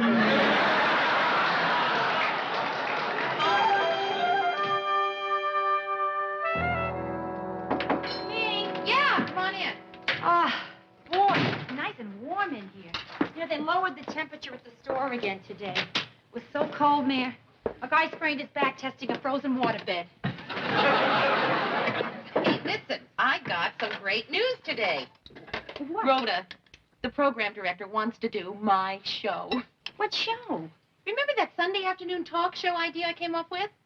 Ah. Uh-huh. Well, you don't seem very excited. I know, isn't it funny? I'm usually such an emotional person.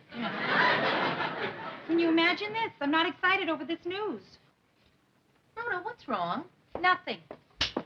So, they're using your idea for a show, huh? Hey, come on, what is it? Okay, Mayor. You've obviously forgotten, but the idea for the Sunday afternoon talk show was mine. Yours? Mine. Rhoda, I don't think so. Mary, I know so.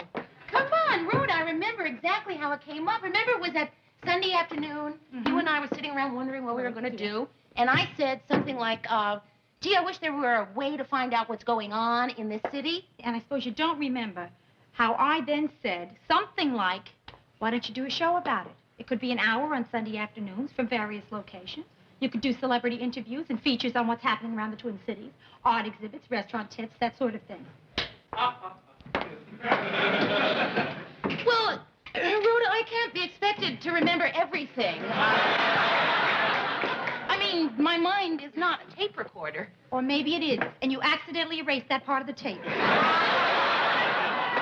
Rhoda, I feel just awful. I stole your idea. Oh, come on. Listen, you didn't do it on purpose. Hey, you know what?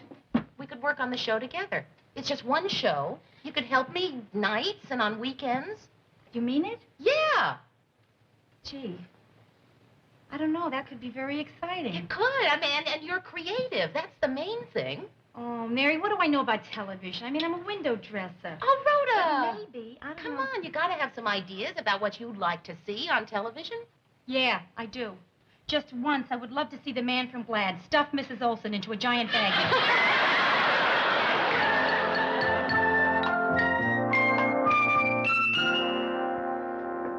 Yeah.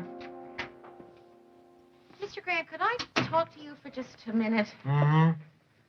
I don't exactly know how to tell you this, but Rhoda and I were talking about the new Sunday talk show, and, well, you'll never guess what I did. I mean, we discovered the darndest thing, you know? It's just incredible. If you had a million years, you would never guess. Mary, don't make me guess. I don't want to guess. It seems that the idea for the show, that I, appropriated it from Rhoda. Appropriated? Yes, it's a word. Yeah, I know it's a word. Yeah, appropriate. It means to steal. Yes, and I cannot produce a show that I Mary, stole. I use other people's ideas all the time. How many times have I taken credit for terrific ideas you've come up with? Well, Okay, bad example. That's because you haven't come up with that many terrific ideas. The point is, that's the business. But the point is that Rhoda is my friend, and I can't take all the credit for the show. All right, okay, look. If it'll make you feel any better, we'll throw her name up on the screen every week. Created by Rhoda, the window dresser. Mr. Grant, I would really like Rhoda to work on the show with me. What does she know about television? Well, not having been in television could be a plus. She still has her ideals. Mary, people who still have their ideals don't stand a chance in television. Mr. Grant, Now, wait a minute, what am I arguing with you for? You're the producer. You want Rhoda, you got her. Hey, terrific. Mr. Grant, thank you. Yeah, listen, Mary, about this show, there's one thing I'd like you to promise you'll do for me. Yeah, sure, what?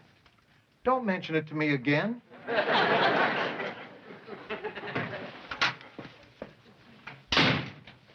Did you ask him? Yes. And? He said, okay. Fantastic. Isn't that great? Rhoda, don't. Thank you.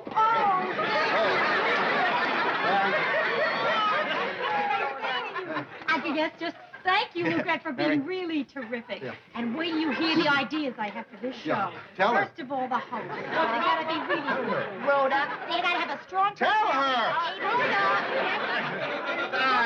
Rhoda, look, Mr. Grant doesn't want to hear about the show. He doesn't want to know about it. He doesn't want to hear about it. Really? Really. So let's you and I go talk about the hosts. Oh, hold it. Come back here.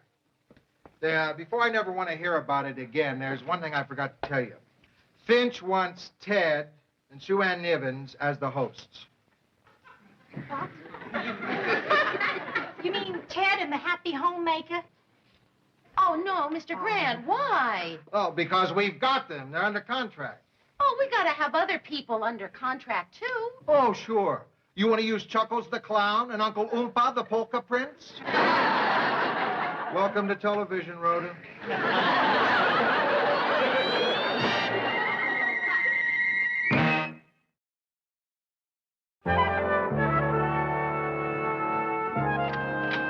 Hello, Sue Ann. Rhoda! Oh, hi there, Sue Ann. What an interesting outfit. I wish I could wear old clothes as well as you do. Sue Ann, it's going to be just wonderful working with you. Mary, there's something different about your apartment. No, I think it's the same as it was the last time you saw it. Oh, no. Now, don't you try to fool me. There's something different about this room. Not at all. Ah, there it is. You have a hole in your couch. Where? Right here. Oh. Yeah, I told you there was something different about this room. Yeah. Surprise, surprise. Georgette. Hi, Mary. Hi, Ted. I brought Georgette along to take notes of the meeting. Oh, you take shorthand, huh? Yeah, I can do 115 words a minute. Right, so if we don't talk fast enough for you, just let us know. Run in. Oh, my co-star. How are you, Sue Ann? Oh, it's going to be so wonderful working with you. I know. Well, shall we all get started? Oh. Ted, Sue Ann, why don't you sit there? Listen, everybody, before we start, I just want to say one thing. I am brand new to this business, and I know I got a lot to learn. So for this meeting, I'm just going to, sit back, shut up, and watch the pros in action. That's very wise of you. Get that, Georgette? Very... I got it, Ted. Okay, now, Rhoda and I have drawn up some tentative formats dealing with the various departments on the show. Oh. Bad start, Mary. Why? Well, on the cover it says Talk the Town with Sue Ann Nivens and Ted Baxter. So? I'm bigger than she is. I go first. It seems a silly waste of time to worry about whose name goes first. Oh, well then, as long as Sue Ann doesn't mind, we'll just change the names. Over my dead body, cool. Sue Ann, you don't mean to say your name goes before mine? Sue Ann is to laugh. Did you get that, Georgette? Ha, ha, ha. Sue Ann, if you think I want to take second billing... Okay, I tell you what. Here's what we'll do. Ted, at the beginning of the show, your name will go first. And Sue Ann, your name can go first at the end of the show. Now, let's talk about what goes in between the beginning and the end, shall we? That's the way you handle that. Okay, now, Rhoda and I thought that since Sue Ann is a gourmet cook, we ought to devote one segment to restaurant reviews. That's a marvelous idea. Well, I could do that, too, you know. Be good for my image. And let the public know that I'm a real person. Someone who eats food just like them. Well, Ted, Sue Ann is an expert cook. But I know restaurants, Mary. Don't I, Georgette? Oh, yes. Just the other night, he warned me not to order the halibut at the bus station. Oh, okay.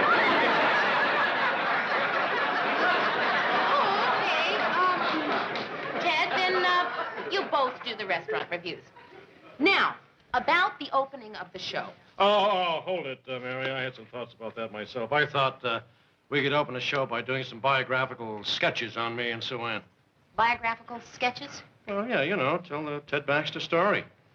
Story of a little boy huddled up to an old radio, listening enraptured to Lowell Thomas and thinking, someday, that'll be Ted Baxter saying, "This is Lowell Thomas saying so long until tomorrow." Well, of course, instead of Lowell Thomas, I'd say, "This is Ted Baxter saying so long until tomorrow." Did you get all that, Georgette? I got it. You did? Really? All of it? Yes, this is Lowell Thomas saying so long until tomorrow. Of course, instead of Lowell Thomas, I'd say this is Ted. And then as soon as Ted finished with his biography, I could do mine. How, at only 6 years old, a frightened but darling child named Sue Ann Niven won a baby talent contest impersonating Shirley Temple. On the good ship, lollipop, trip to a candy shop, where bonbons play. Oh, that's terrific, Sue Ann. Sit down. On the sunny shores of peppermint.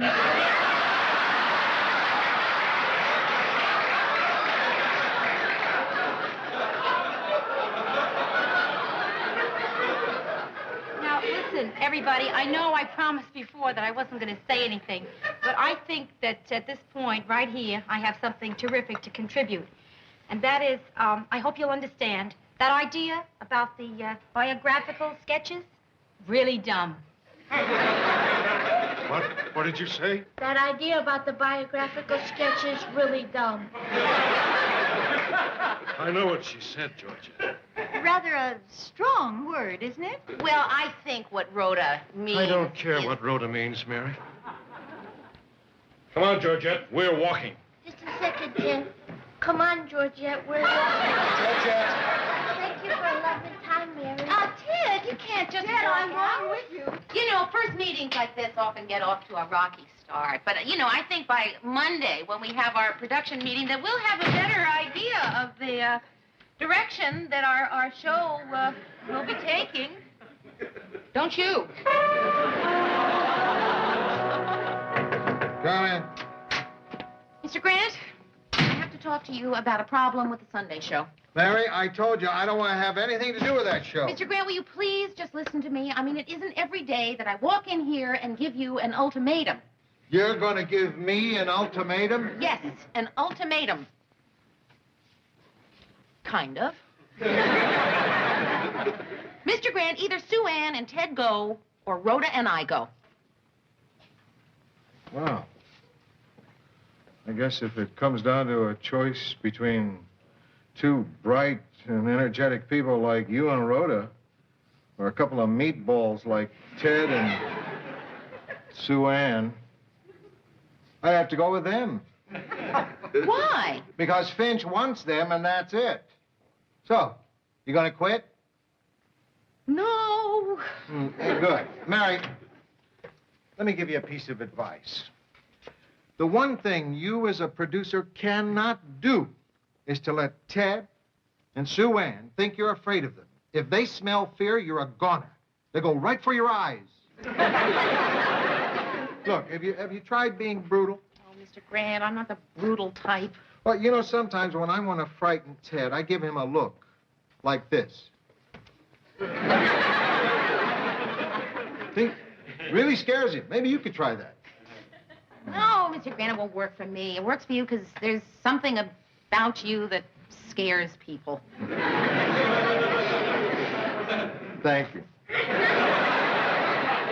Look, it's my problem. It's not yours. But, boy, I'm just sorry I ever thought of the idea in the first place. You mean appropriated?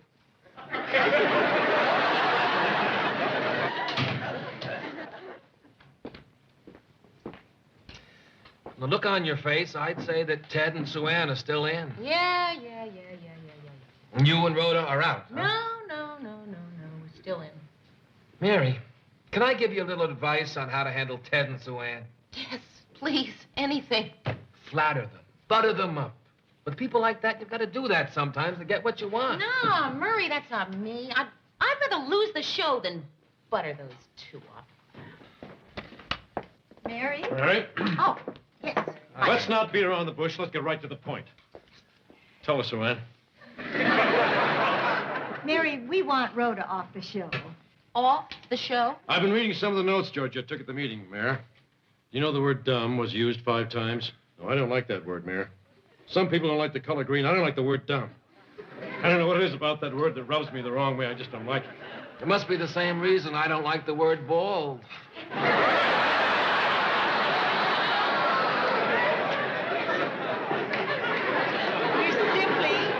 Going to have to tell Lou that either Rhoda leaves the show or we go. That's right. Oh, okay, wait. Look, I gotta be honest here. I'm not the kind of person who will butter people up. It's just not me. But I know what open-minded and fair people you both are. Mary, I'm tough. Oh, right, tough, yes, but good tough. The best kind of tough there is, because you're fair tough. Sue Ann, you just ask anyone here at the station, and they will all say that the beautiful thing about you is the way you have of working with people.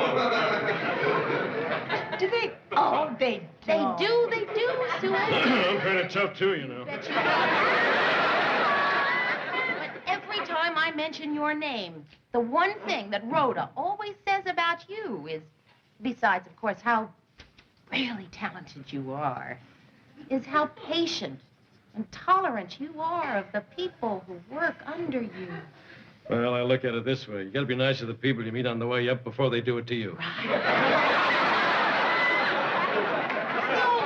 Surely you two warm people can find it in your hearts to forgive and understand the inexperience experience of a newcomer who was just trying to do the best darn job she could for you guys. Well, all right. Yeah, We'll give Rhoda another chance. I knew it. I did. Don't say it.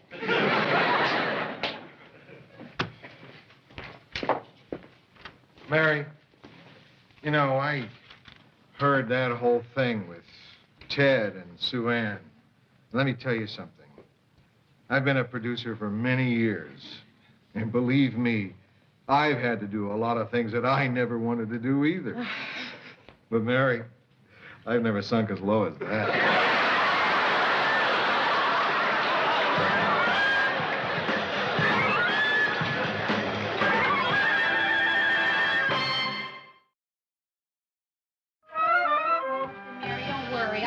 Lesson. I'm going to be the soul of tax. Okay. You don't have to overdo it or anything, but a little diplomacy wouldn't hurt. Gotcha. Oh, Mary, I'm going to be so good, you won't believe it. Hi, here we are again. Sue Ann. Ted, hello. I am so glad we worked everything out. And aren't you looking lovely? Thank you. Say, Mary, Sue Ann and I came up with a terrific finish for the show. And Rhoda, we both love the idea. Look, why don't we talk about the end of the show when we get to the end of the show? Right now, I'd like to talk about the beginning. Now, Rhoda and I thought... That won't be necessary, dear. We've already written an opening monologue. A monologue? Yeah. Tell some jokes. Get some humor into this thing. Jokes. Read the introduction, Georgette. And now the stars of our show, the one and only Ted Baxter and Sue Ann Nivens. Thank you very much for that wonderful reception. You know, I haven't heard so much applause since I was held up and spanked as a baby. Ted, do you believe the prices of food these days? Meat is getting so high, it's cheaper to eat money. But what a beautiful spring day it is today. In fact, it's so beautiful today, I heard that Ironsides decided to walk to work. Okay, look, Sue Ann, Ted, you want to sit down? Well, you can't open a show like that. Why? Rhoda loves it, don't you, Rhoda? No. What? Ted, it's awful. It's the dumbest thing I ever heard. There's that word again. Hey, that settles it. I want her fired. And that goes for me, too. Okay, well, now listen, you two. I'm going to tell you something. If Rhoda goes, I go. You know somebody we can get?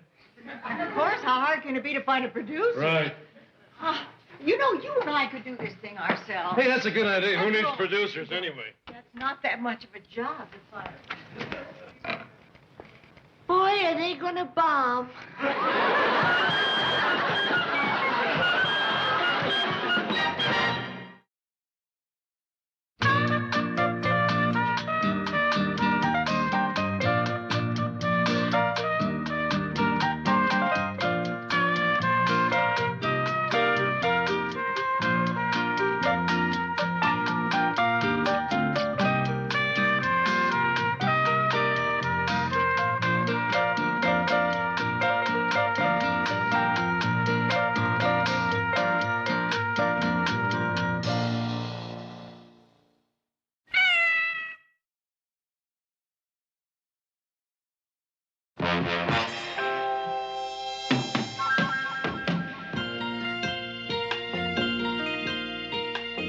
Who can turn the world on with her smile?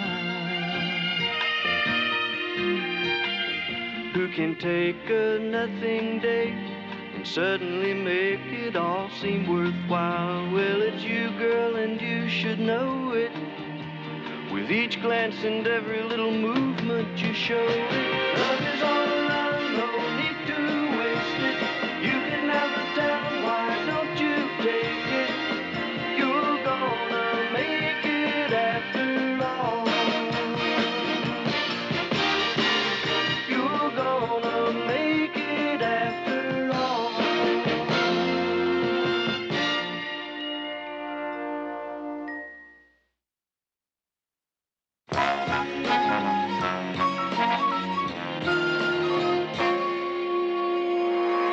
I'm telling you, Mary, if I don't find something to do tonight, I'll go crazy. How much longer will your wife be away, Mr. Grant? She'll be gone another week. It's a trick Edie pulls. Visits her sister in Ann Arbor once a year so that I go batty and miss her. Works every time. Hey, Murray, how about it? It's been a while since we went out to dinner together. Hey, yeah, Lou, terrific. Oh, no, I can't. I got a PTA meeting. How about tomorrow night? No, tomorrow I don't need you. Thanks a lot. I got dinner with my daughter and son-in-law. What am I going to do tonight? I don't know, Lou.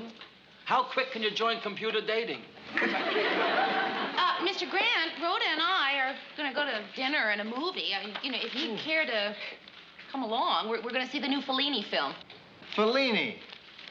Oh, yeah. And it's in Italian. They have all the words at the bottom. You have to read it and then look at the people. Then read it again in case it's changed. And then rush back to look at the people in case they've changed. I guess you can take that as a no, man. I guess. Hey, Lou, look, there's a John Wayne picture playing. There is? Yeah. The Duke, huh? No. Why not? Oh, I don't want to go to a movie alone. Ah, go on, Lou. He would. Say, Mayor, I need opinions. These two pictures, which one do you like the best? It's for my official fan club picture. Oh, Ted, they're both nice. Well, you see, in this one, I really think I look a little too perfect, you know what I mean? I mean, you can frighten people with too much perfection. Well, then pick the other one. But the other one's even better. Hey, Lou, here's something you can do tonight. Oh, you free tonight, Lou? So am I. Murray, what do you mean, something I could do tonight? You know I already have plans. Oh, sure, I forgot, Lou. I'm sorry. He already has plans for tonight, Ted. Great plans. What are they, Lou? Well, I'm gonna... Well, all right, Murray. You tell him. He's, gonna take Mary to the movies. Exactly. I'm taking Mary to dinner and then to the movies. Right, Mary? Right. Hey, great. Can I come? You don't like Fellini, do you, Ted? No, I don't eat Italian food. It's too fattening. Better count me out, guys. Hey, Mr. Grant, you really gonna go see Fellini with us? No, that was just to get rid of Ted. Oh. We'll go see John Wayne.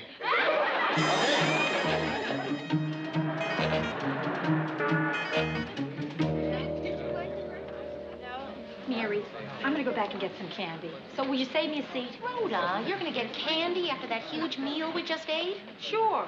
It'll help me take my mind off how much weight I think I gained. Hey! What do you know, Billy? Oh, hi. Mary, I don't think you've met my favorite son-in-law, Bill Phelps. Bill, this is Mary Richards. So this is Bill. Well, he talks about you and Sarah constantly.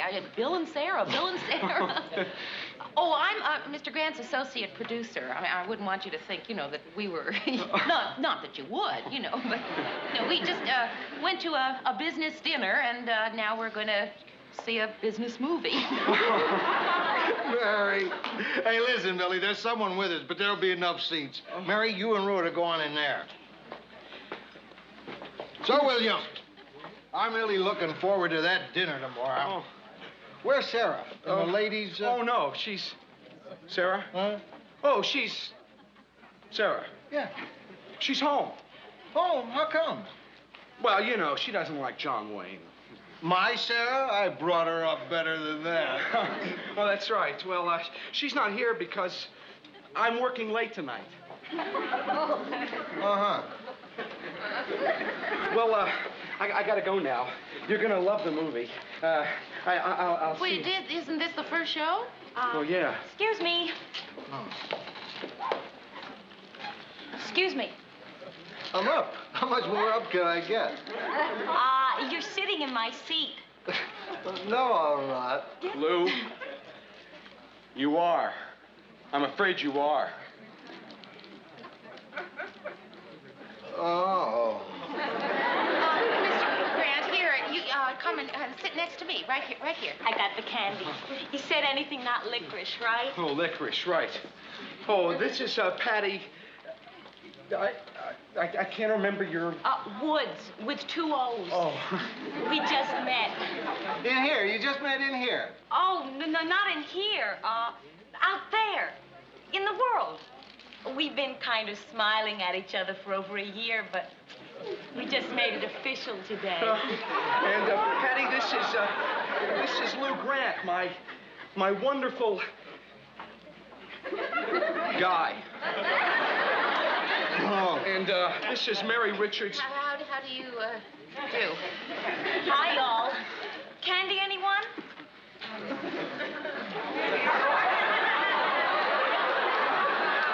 Mary, I got enough to feed a horse. Which if I'm not careful. Oh, I am sorry. It's all right. Oh, forgive me. Okay. Patty. Patty, is it you? Don't you remember me? Rhoda Morgenstern. Rhoda? Yeah. Well, if this is it. I know, it's been a while, huh? Well, what's new? Nothing fantastic with me, but I can see what's new with you. Rhoda, you want to, Rhoda Morgenstern. This is Bill. Oh, I didn't get your last name. Phelps. Bill Phelps. They just met. And this is Mary Richards. Yeah, we know each other. We all know each other. Sure. Did you know that Bill is my wonderful guy? Really? And we're all sitting together. Well, isn't it a small world? I knew somebody would say that. I knew somebody would say that. Hey, Lou, what do you think of my neatness system? See, first I eat all the popcorn. That's giving me a trash barrel for the candy wrappers. Huh? Smart, huh? Fat but smart. No? Unbelievable. Unbelievable. What'd I say, Lou? What? Fat but smart? Lou, I didn't mean you. Really, I didn't. If you think that's what I said. Oh, no. I mean, you're a broad person, true. You're solid, you know. Oh, good. The movie is starting. They expect me to sit here and watch a movie. A movie. I saw this already.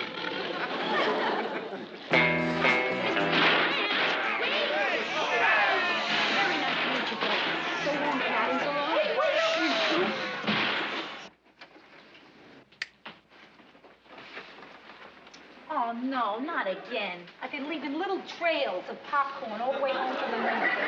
It's like Hansel and Gretel told in buttercorn. Mr. Grant, can I get you something, a drink or some coffee? A drink or some coffee. She puts them in the same sentence. No, nothing. Mary, will you please tell me what he's so angry about? Well... I'm not angry. What makes you think I'm angry? Mr. Grant, do you think you might feel better if you know, talk about it, sort of get it off your chest? Get what off his chest? Please give me a hint, you two. What does it sound like? What letter does it start with? It starts with I. I saw my son-in-law at the movies tonight. You saw your son-in-law in the movies tonight? Yeah. Your son-in-law? Oh. Oh. Oh.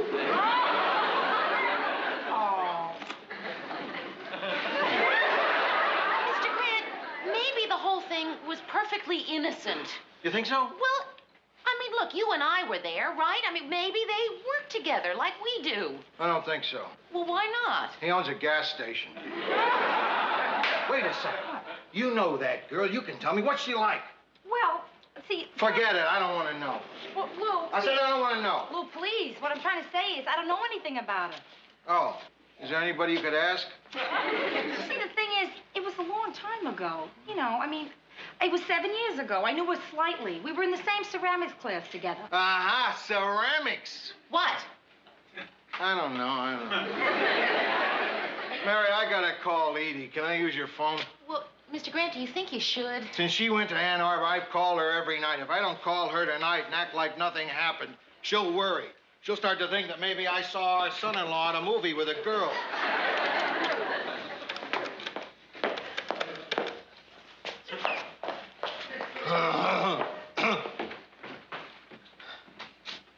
Hi, Edie. Edie, it's me. What? What do you mean my voice sounds funny? Just a second.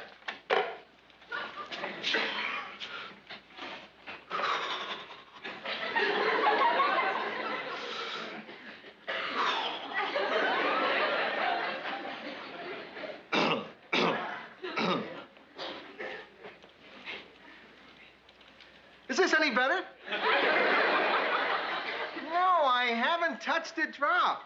Just a little scotch on the rocks, before lunch even. Oh, not much. Yeah, I know I'm supposed to go to Sarah and Bill's tomorrow. I didn't forget. Listen, speaking of Sarah, I went to the movies tonight and I saw John Wayne.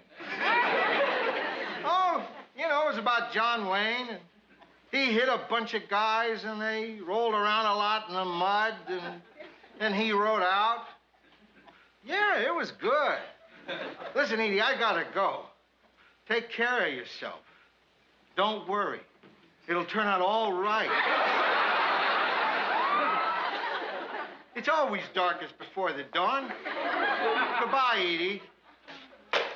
Oh, boy, it was tough keeping that in. I don't think you kept much of it in, Mr. Grant. I think a lot of it went out there to Ann Arbor. It's all so unbelievable.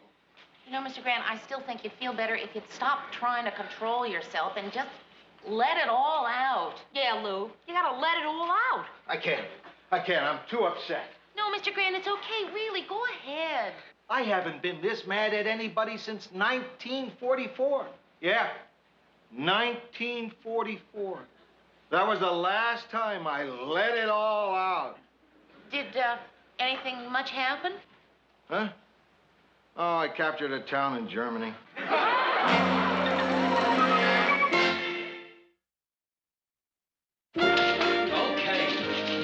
All right.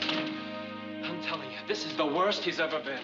This whole day he's been absolutely crummy to everybody. Well, Murray, if he has been acting that way, there must be a perfectly good reason for it, and it's not going to kill either one of us to just let it pass. But the way he was talking to me, the way he was talking to you before, like you were nothing, like you didn't exist. I mean, he was treating you like I treat Ted. All right, Mary. Harris just called in from sales, and the requisition forms aren't in yet. Why aren't they on his desk? Because his secretary just gave them to Well, me. I've never seen such a bunch of... I'm sorry, Mary. Just this lousy mood I'm in. I know it's hard, but try to ignore it. Oh, Mr. Grant, look, I understand. Really, it's already forgotten. Will you stop being so disgustingly understanding? I'm being unbearable, itching for a fight. Why don't you come back at me? Mr. Grant, I don't come back at you because I know what's bothering you. Ah, you do, huh? You mean, last night? Look, Mr. Grant, maybe you'd just like to talk. Just leave me alone. I don't want to talk to anybody. Just leave me alone. Hi, guys. You like my new jacket, Lou? No, I don't like your new jacket. At this moment, I don't like your face, your voice, your fingernails, your name. Now, what do you say to that? You think you might like it better in green? First Mary, now you. What's wrong with everybody around here? You're taking all the fun out of being a louse. There's no feedback. It's like trying to play handball without a wall. I'll fight with you, Lou, if you like.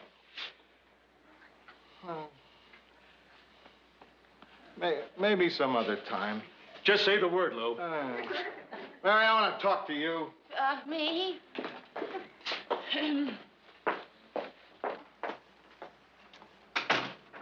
Yes, sir? Oh, Mary. I know. Oh, Mary, Mary, Mary. I know. I know. Oh, boy.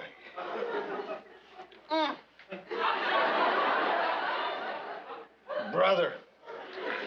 I know. Thanks, Mary. That should do it.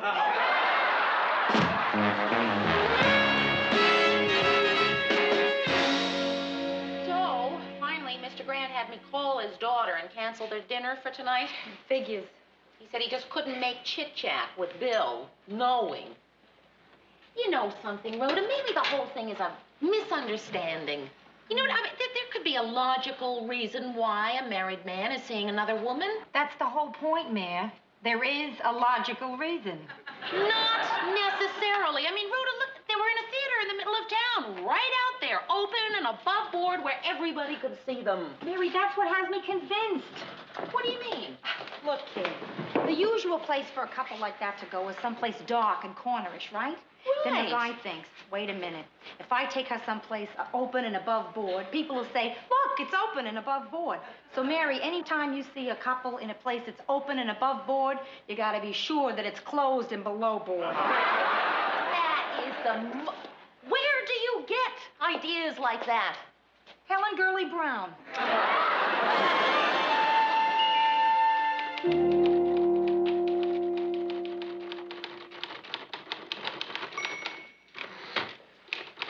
Hi, Mary. Oh, hi, Bill. Is Lou in? Well, no, he's not. He's been in the studio most of the morning. He's expected back any minute if you want to wait. Is it all right if I sit down here? Well, yeah, sure.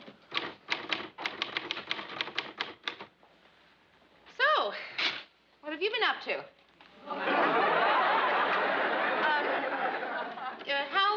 How was the movie? Oh, John Wayne won. Surprise. Look, Mary, I don't know if you blame me for the other night. No, Bill, look, you don't have to concern yourself with me. I mean, you know, just because I happen to be at the scene of the, Oh, Mr. Grant, look, your, is here. Oh, Bill. Mary Slaughter, this is my son-in-law, Bill Phelps. How are you, Bill? How do you do? Lou, can I talk to you? Sure. Certainly can spare a few minutes to sit around and chew the old fat. No calls.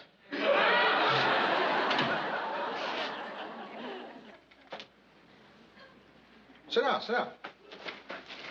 Lou, I came to talk to you about the other night. That's why you didn't show up for dinner, isn't it? The other night? Oh, you mean the movies?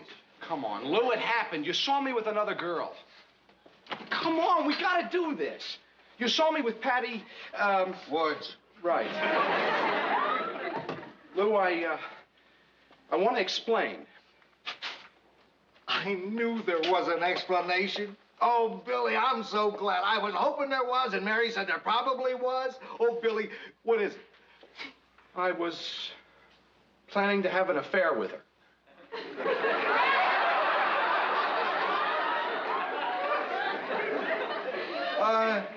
That's not a good explanation, Billy. That's a bad explanation. That's like saying you're not guilty by reason of committing the crime. I was gonna have an affair with her, Lou, but I didn't. Nothing happened. She went home alone. But you were going to. You were planning. Oh, Lou, listen to me. The past few years, that sort of thing is all you hear about. Movies, books, magazines. I mean, at the Rotary meetings, we hardly ever get around to discussing civic pride anymore. So? Well, I started thinking, well, if everybody else, why not me? And there was this girl. She's been driving into my gas station over a year now. I knew she liked me. I mean, I'd be washing her windshield and she'd be smiling up at me. Sometimes she'd come in for gas when her tank was still almost full. Well, that particular day she comes in, well, I kind of figure she's interested because she doesn't have her car. So, Lou, what could I do? I ask you. You ask me. Oh, right. Well, I figure I'll take her to someplace open and above board so nobody will notice anything. Who knew that at the movies I'd run into my... Wonderful guy? Yeah. So I took that as a sign. Someone was trying to tell me something. Yeah. Someone is trying to tell you something. Me. I'm telling you that if that ever happens again, your wife, your widow... Lou, you don't have to worry. Right now, it's the furthest thing from my mind. It better be. Hey, Lou, I don't blame you for being upset. But let's be frank, huh? I mean, you're a married man. You know how it is. You're Man of the world.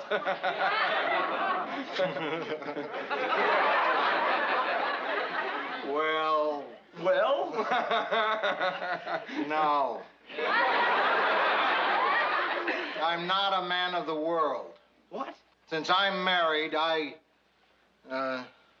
haven't been a man of the world once. Really? Lou? Well, haven't you even thought about... Sure, thought about. Who doesn't think about? But actually...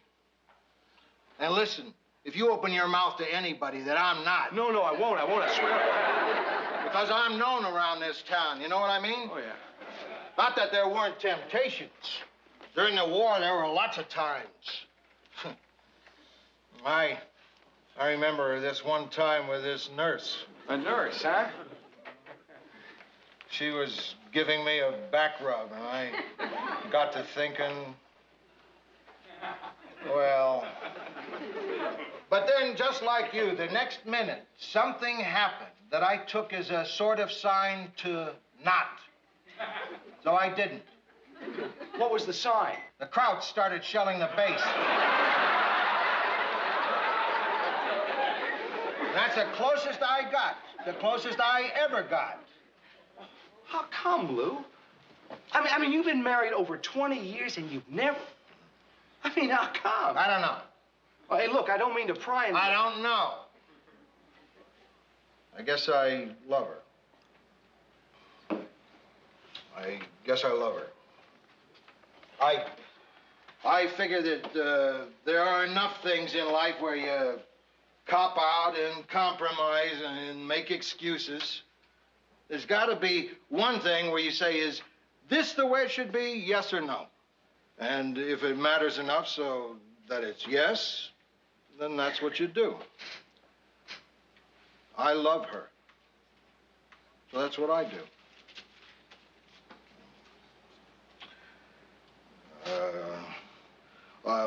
But look, I'm not here to tell everybody how to live. No, I mean, you can't tell everybody how to... No, just myself. And you. And all my other sons-in-law. Oh, yeah. And I hope I made myself understood. Yeah.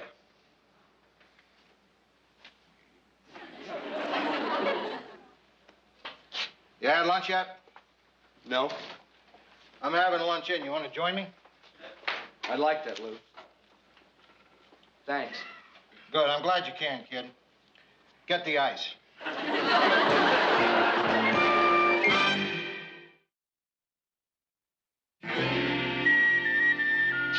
Harry. I meant to mention it to you earlier. You remember what we thought we saw was happening the other night at the movies? Oh, yes. It didn't really happen. I don't understand. It didn't happen. None of it. Just forget it because it never took place. Oh, well, then you mean everything is all cleared up about that? About what? Right. Oh, and Mary, when you get home, just so it's all understood, you might mention to Rhoda to keep quiet about it, too. About what?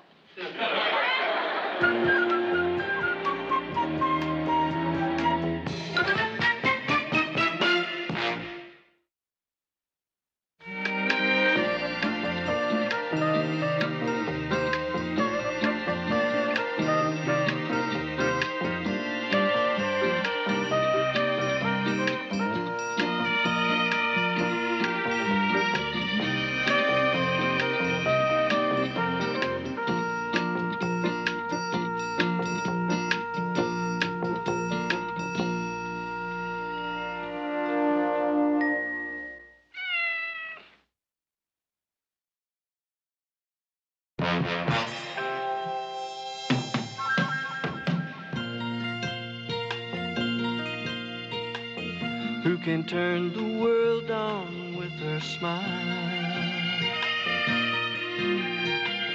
Who can take a nothing day and suddenly make it all seem worthwhile? Well, it's you, girl, and you should know it. With each glance and every little movement you show it. Love is all around, no need to waste it. You can never tell, why don't you take it? You're gonna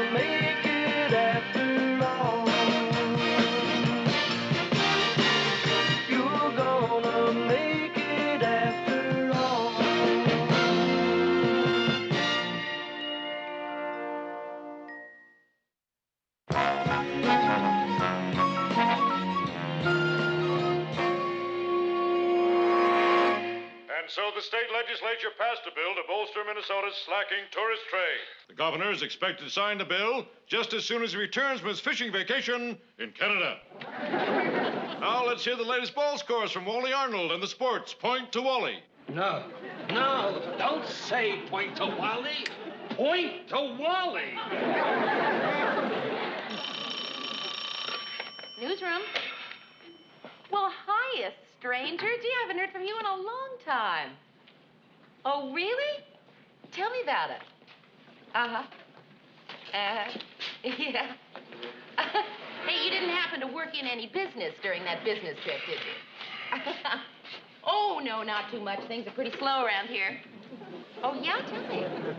Does anyone happen to remember this morning's memo about personal phone calls during business hours? Murray? Well, how could we forget? It isn't often you see the words don't, no, not, never, and forbid in the same sentence. It's one of my favorites. As a matter of fact, I saved it. Mary? Just a second. My boss is standing here staring at me. Yes, sir. I was just wondering if you'd mind stepping into my office for a minute. Oh, yes, sir. When you're finished with your call, of course. I'm finished. It's for you. It's your friend, Mike Cooper. He can't remember where the card game is tonight.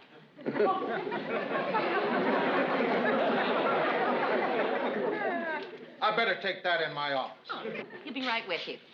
Bye-bye. Hey, Murray. Happen to know Mr. Cooper? No, I never met him. What's he like? Well, I don't know. Well, I do, but I don't. Well, it's it's hard to explain. No, it isn't. You do, but you don't, but you do. I understand. Oh, Murray, come on, really. But I mean, I've never met him in person. I've only met his voice. Well, what's his voice like? Interesting. Be prepared to be disappointed. When I first came to the station, there was a guy that sounded great on the phone. But when I met him, he turned out to be a complete and utter dud. Who was that? Hi, guys. Speak of the dud.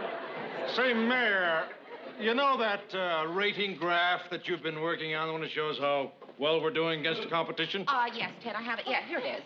The red line is us. Hey, we're on top. No, Ted. I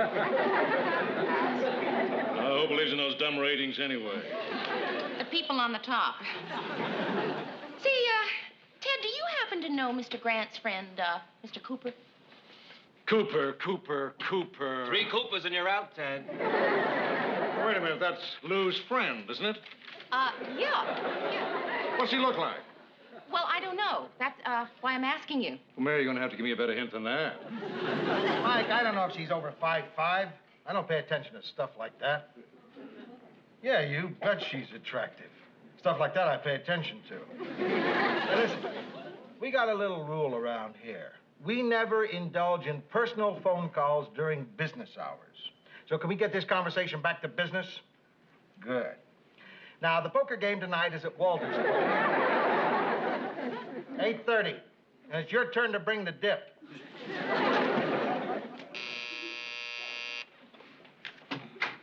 Yes, sir. There was something I wanted to see you about. What was it? That I shouldn't make personal phone calls. Oh, yeah, that's right. Was there something else I wanted to see you about? Well, no. Yes. I was curious. Mike Cooper. Oh, no, you don't. I'm not fixing you up with Mike Cooper. I didn't say that I wanted to be fixed up with him. What's wrong with Mike Cooper? Well, he's... Everyone's crazy about him. He's a big lawyer. He makes $50,000 a year. Mary, you quit pumping me. I'm not pumping you. I just always thought that he sounded very nice on the phone. Well, let's keep it that way. Well, sure. Let's keep it that way. Okay. I'll tell you why, and then you'll know why I don't fix people up. When I was in college, I had a best friend named Warren Tucker. Tucker and I were this close.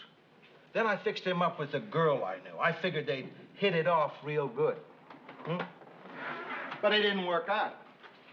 They got married. Just say that it was a rotten marriage.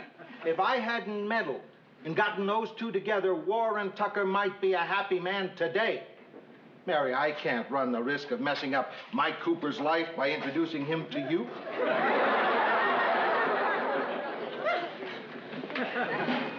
Thanks a lot.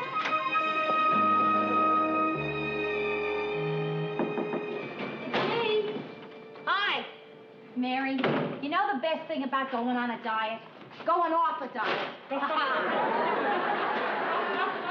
This will be the first food I have had in 2 weeks that is not green and leafy. Now just hang in there, kid. When the buzzer goes off, the lobster is ready. What's in there? 10,000 calories. Screaming to get out and into my body. There has got to be a better way to celebrate losing weight than stuffing yourself. Ah, there's the lobster. Boy, he really wants to get out of there, doesn't he? You answer the lobster and I'll answer the door. Mr. Grant. Hi, Mary. Come in. I hope I'm not getting you in the middle of dinner or anything. No. Dinner reserved. Well, not in the middle of it. Rhoda, you know Mr. Grant. Oh, sure. Hiya, Lou. Would you like something to eat? Yeah, that'd be nice. Got any scotch? Sure. You sure you don't want anything to go with it? Yeah, maybe I better. Put a little ice in it. Well, this is certainly an unexpected pleasure. What brings you here tonight? I wanted to talk to you, Mary, before I went to my poker game tonight.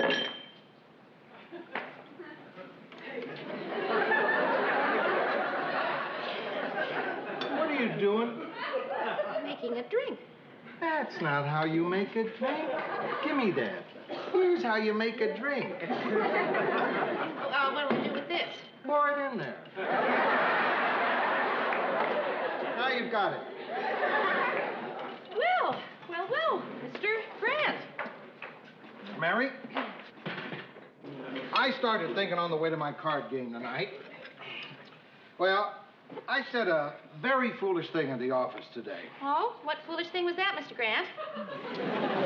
I was bullheaded, selfish, insensitive. You know how I am. Oh, yes. Mary, I'm going to break my rule for you. Which rule? My not fixing people up with Mike Cooper rule. Who's Mike Cooper? Mike Cooper is probably the most eligible bachelor in the Twin Cities. He's a big lawyer, he's available, and Mary's had her eye on him for a long time, and that's why I'm going to break my rule. Mr. Grant, you don't have to break your rule. Hey, I didn't do all this thinking and come all the way over here to break my rule just so you can tell me not to break my rule. I came here to break my rule, and I'm going to break my rule. Look, both you and Mike are a couple of my favorite people. And, it just feels right. Like me being single. Look, you, me, and Mike will have lunch together tomorrow just to get acquainted, okay? Okay. Thanks for the meal. Don't get up. Bye-bye, girls. Goodbye, Mr. Grant. So long, Lou. Mary, tomorrow wear your purple dress. My purple dress? Why? You know. Don't you think it's a little, Right. Mary Cooper. Oh, come on, Rhoda. Just another blind date. Probably nothing will come of it. Really? Rhoda Cooper.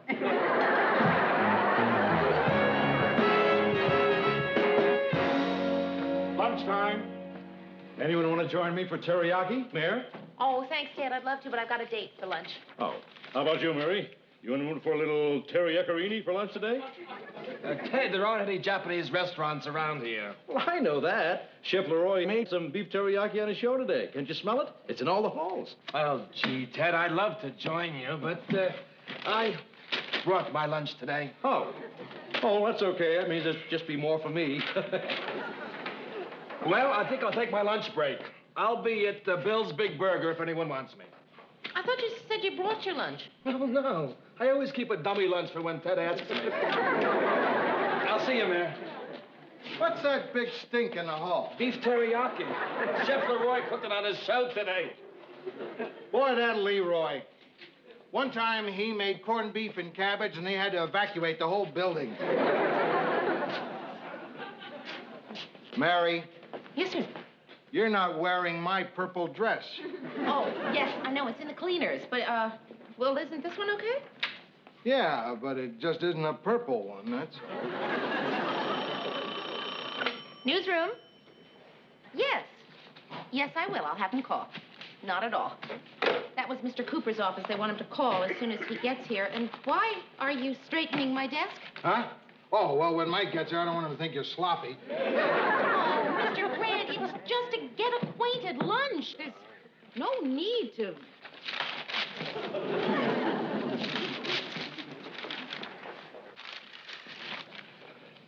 Oh. Mike! Nice meet, would you? Huh? Here she is. Mary Richards. Mary, this is Mike Cooper. Mike Cooper, this is Mary Richards. Hi. Hi. Oh, Mr. Cooper, your office called. They'd like you to call them right away. You can use my phone. Right in here, Mike. Excuse me. Right in here, pal. Well, how do you like him so far? Well, he's very... Oh, you darn right he is. And by the way, Mary, you call him Mr. Cooper. Mike. Right. Line was busy. I'll call him later. Later means from his car. Oh, come on. The man has a phone in his car. How many guys do you know who can make a call from their car? My cousin can. He's probably a big lawyer, too. No, he's a big cop. Well, what would you kids like to have for lunch? Well, I'll leave that up to you. All right, you decide, Mike. Come on.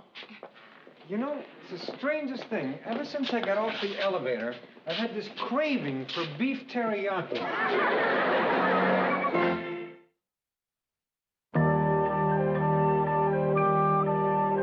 I think I'll have the tempura luncheon. Good. I'll have the sukiyaki. Okay, Ohio gozaimasu. Ryoriten wa taihen, kirei... What? I'll have beef teriyaki. Your English is much better. Thank you. I was trying to impress you. How am I doing? Sounded very good to me. Halfway through, I realized I'd never be able to order the whole meal in Japanese, but it was too late to turn back. What a guy. Gee, this is a fun place to eat. Bet you didn't even think I could find a Japanese restaurant. I think the long drive was worth it. What town are we in, anyway? Yokohama. What a guy. Lou, will you keep saying, what a guy? Yeah. I feel like I'm on display or something. Why don't we change the subject? Let's talk about Mary. Then you can say, what a girl. What a guy. So, Mike, what do you think? Isn't she even nicer than you pictured her on the phone? No, but I pictured her pretty good. Wait till you see her in a purple dress. Mary, what do you think of Mike? You can see this isn't going to be an easy lunch. I think you may be right. Something wrong? What is it? What's wrong? Lou, everything is fine if you just relax. You're absolutely right. Okay, I'll relax and I won't say anything. What do you mean you won't say anything? We don't want you to just sit there and not say anything. Mr. Grant, we want you to say something. No. I've been doing all the talking. I want you two to talk. Go ahead. Talk. So, Mike, you're a lawyer. That must be fascinating. Yeah, it really is. I love it. Courtroom drama is so interesting. Yeah, it must be. I haven't been in a courtroom in 3 years. Last time I was in a courtroom, I was fighting my own speeding ticket. I lost.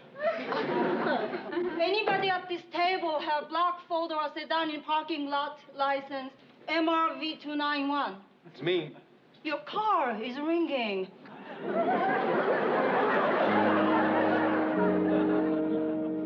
What time is Mike picking you up?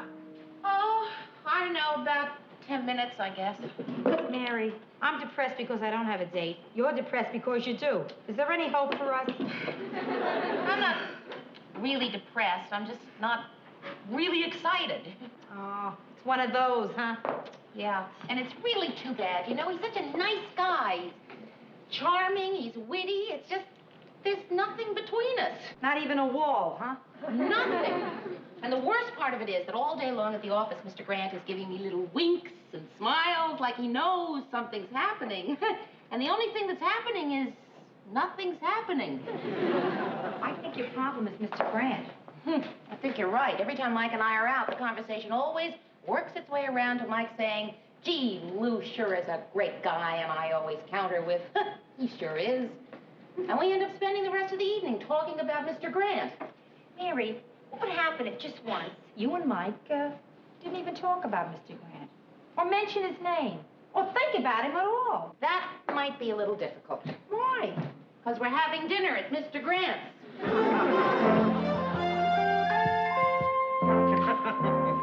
Lou sure is a great guy, isn't he? Oh, he sure is. Would you like a cup of coffee? Yeah, that's fine. You know, you've really fixed this place up nice, Mary. Oh, thank you. Hey, Lou's fixed his place up nice, hasn't he? Yeah, he sure is a great guy.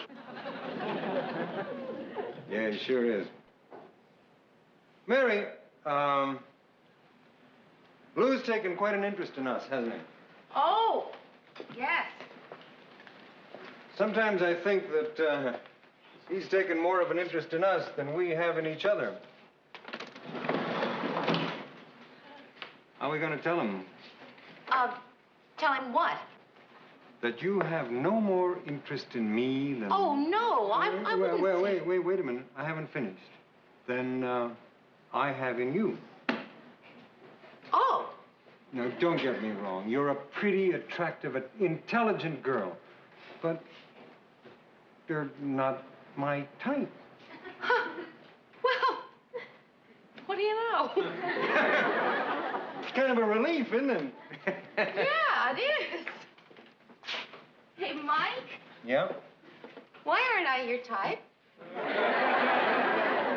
I like kind of an older woman, more seasoned, more meat and potatoes, you know what I mean? You're more like, you're like dessert, see, fluffy dessert. I'm not fluffy. You are in your purple dress.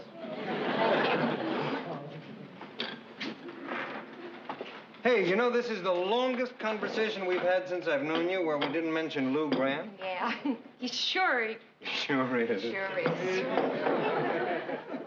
Mary, we've got two options. We are going to have to tell him as soon as possible that we are not interested in each other, or we're going to have to get married just to keep from hurting his feelings. Boy, it's going to be really hard to tell him. I think the earlier we do it, the easier it'll be. Oh, yeah, it has to be right away. How about, first thing tomorrow morning? Perfect. I can't be there. I have to go to court. I thought you said you never went to court. Got another speeding ticket.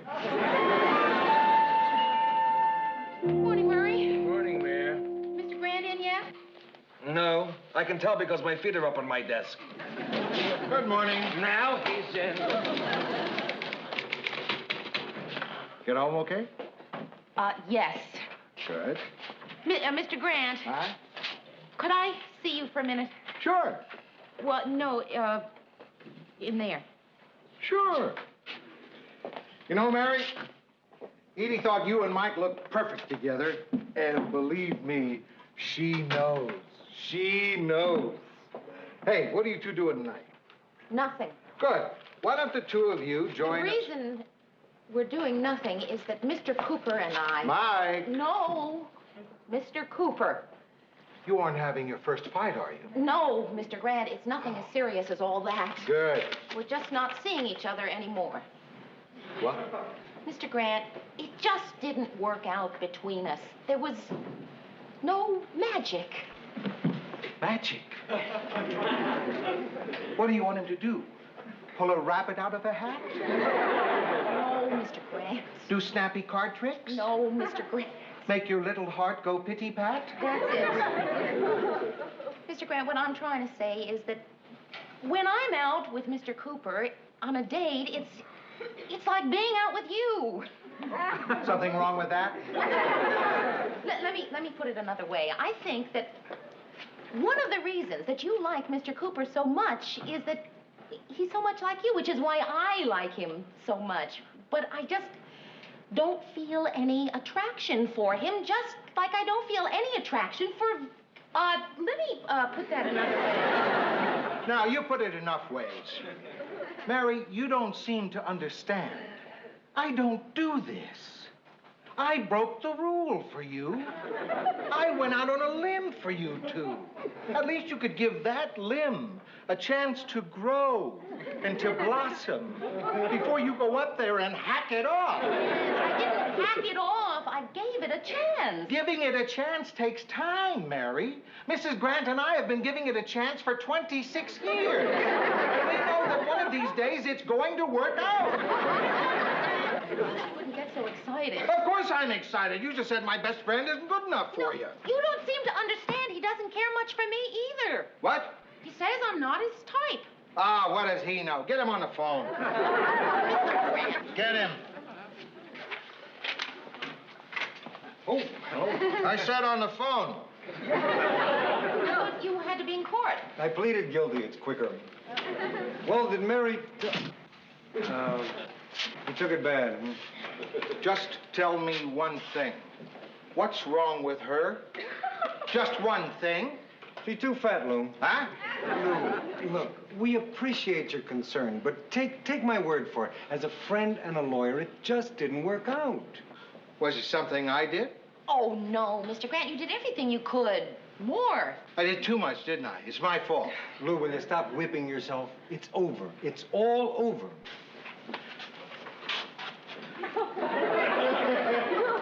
Are you sure you two kids know what you're doing?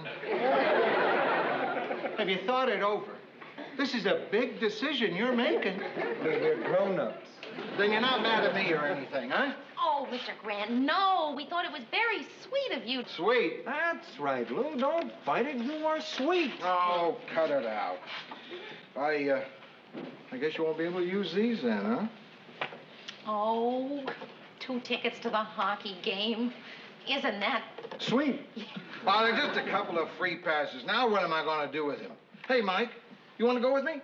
Sure. We can go out and get a few belts before the game. As a matter of fact, we don't even have to go out before the game. I've got belts right here in my office.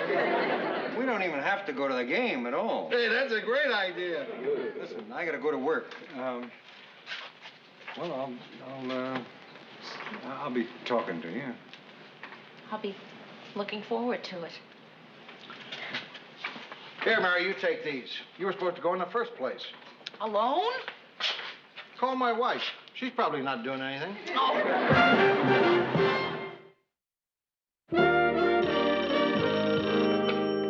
Newsroom? Well, hiya, stranger.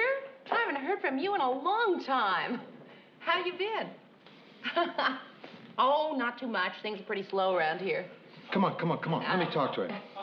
Just a second. There's someone here wants to talk to you. It's my father.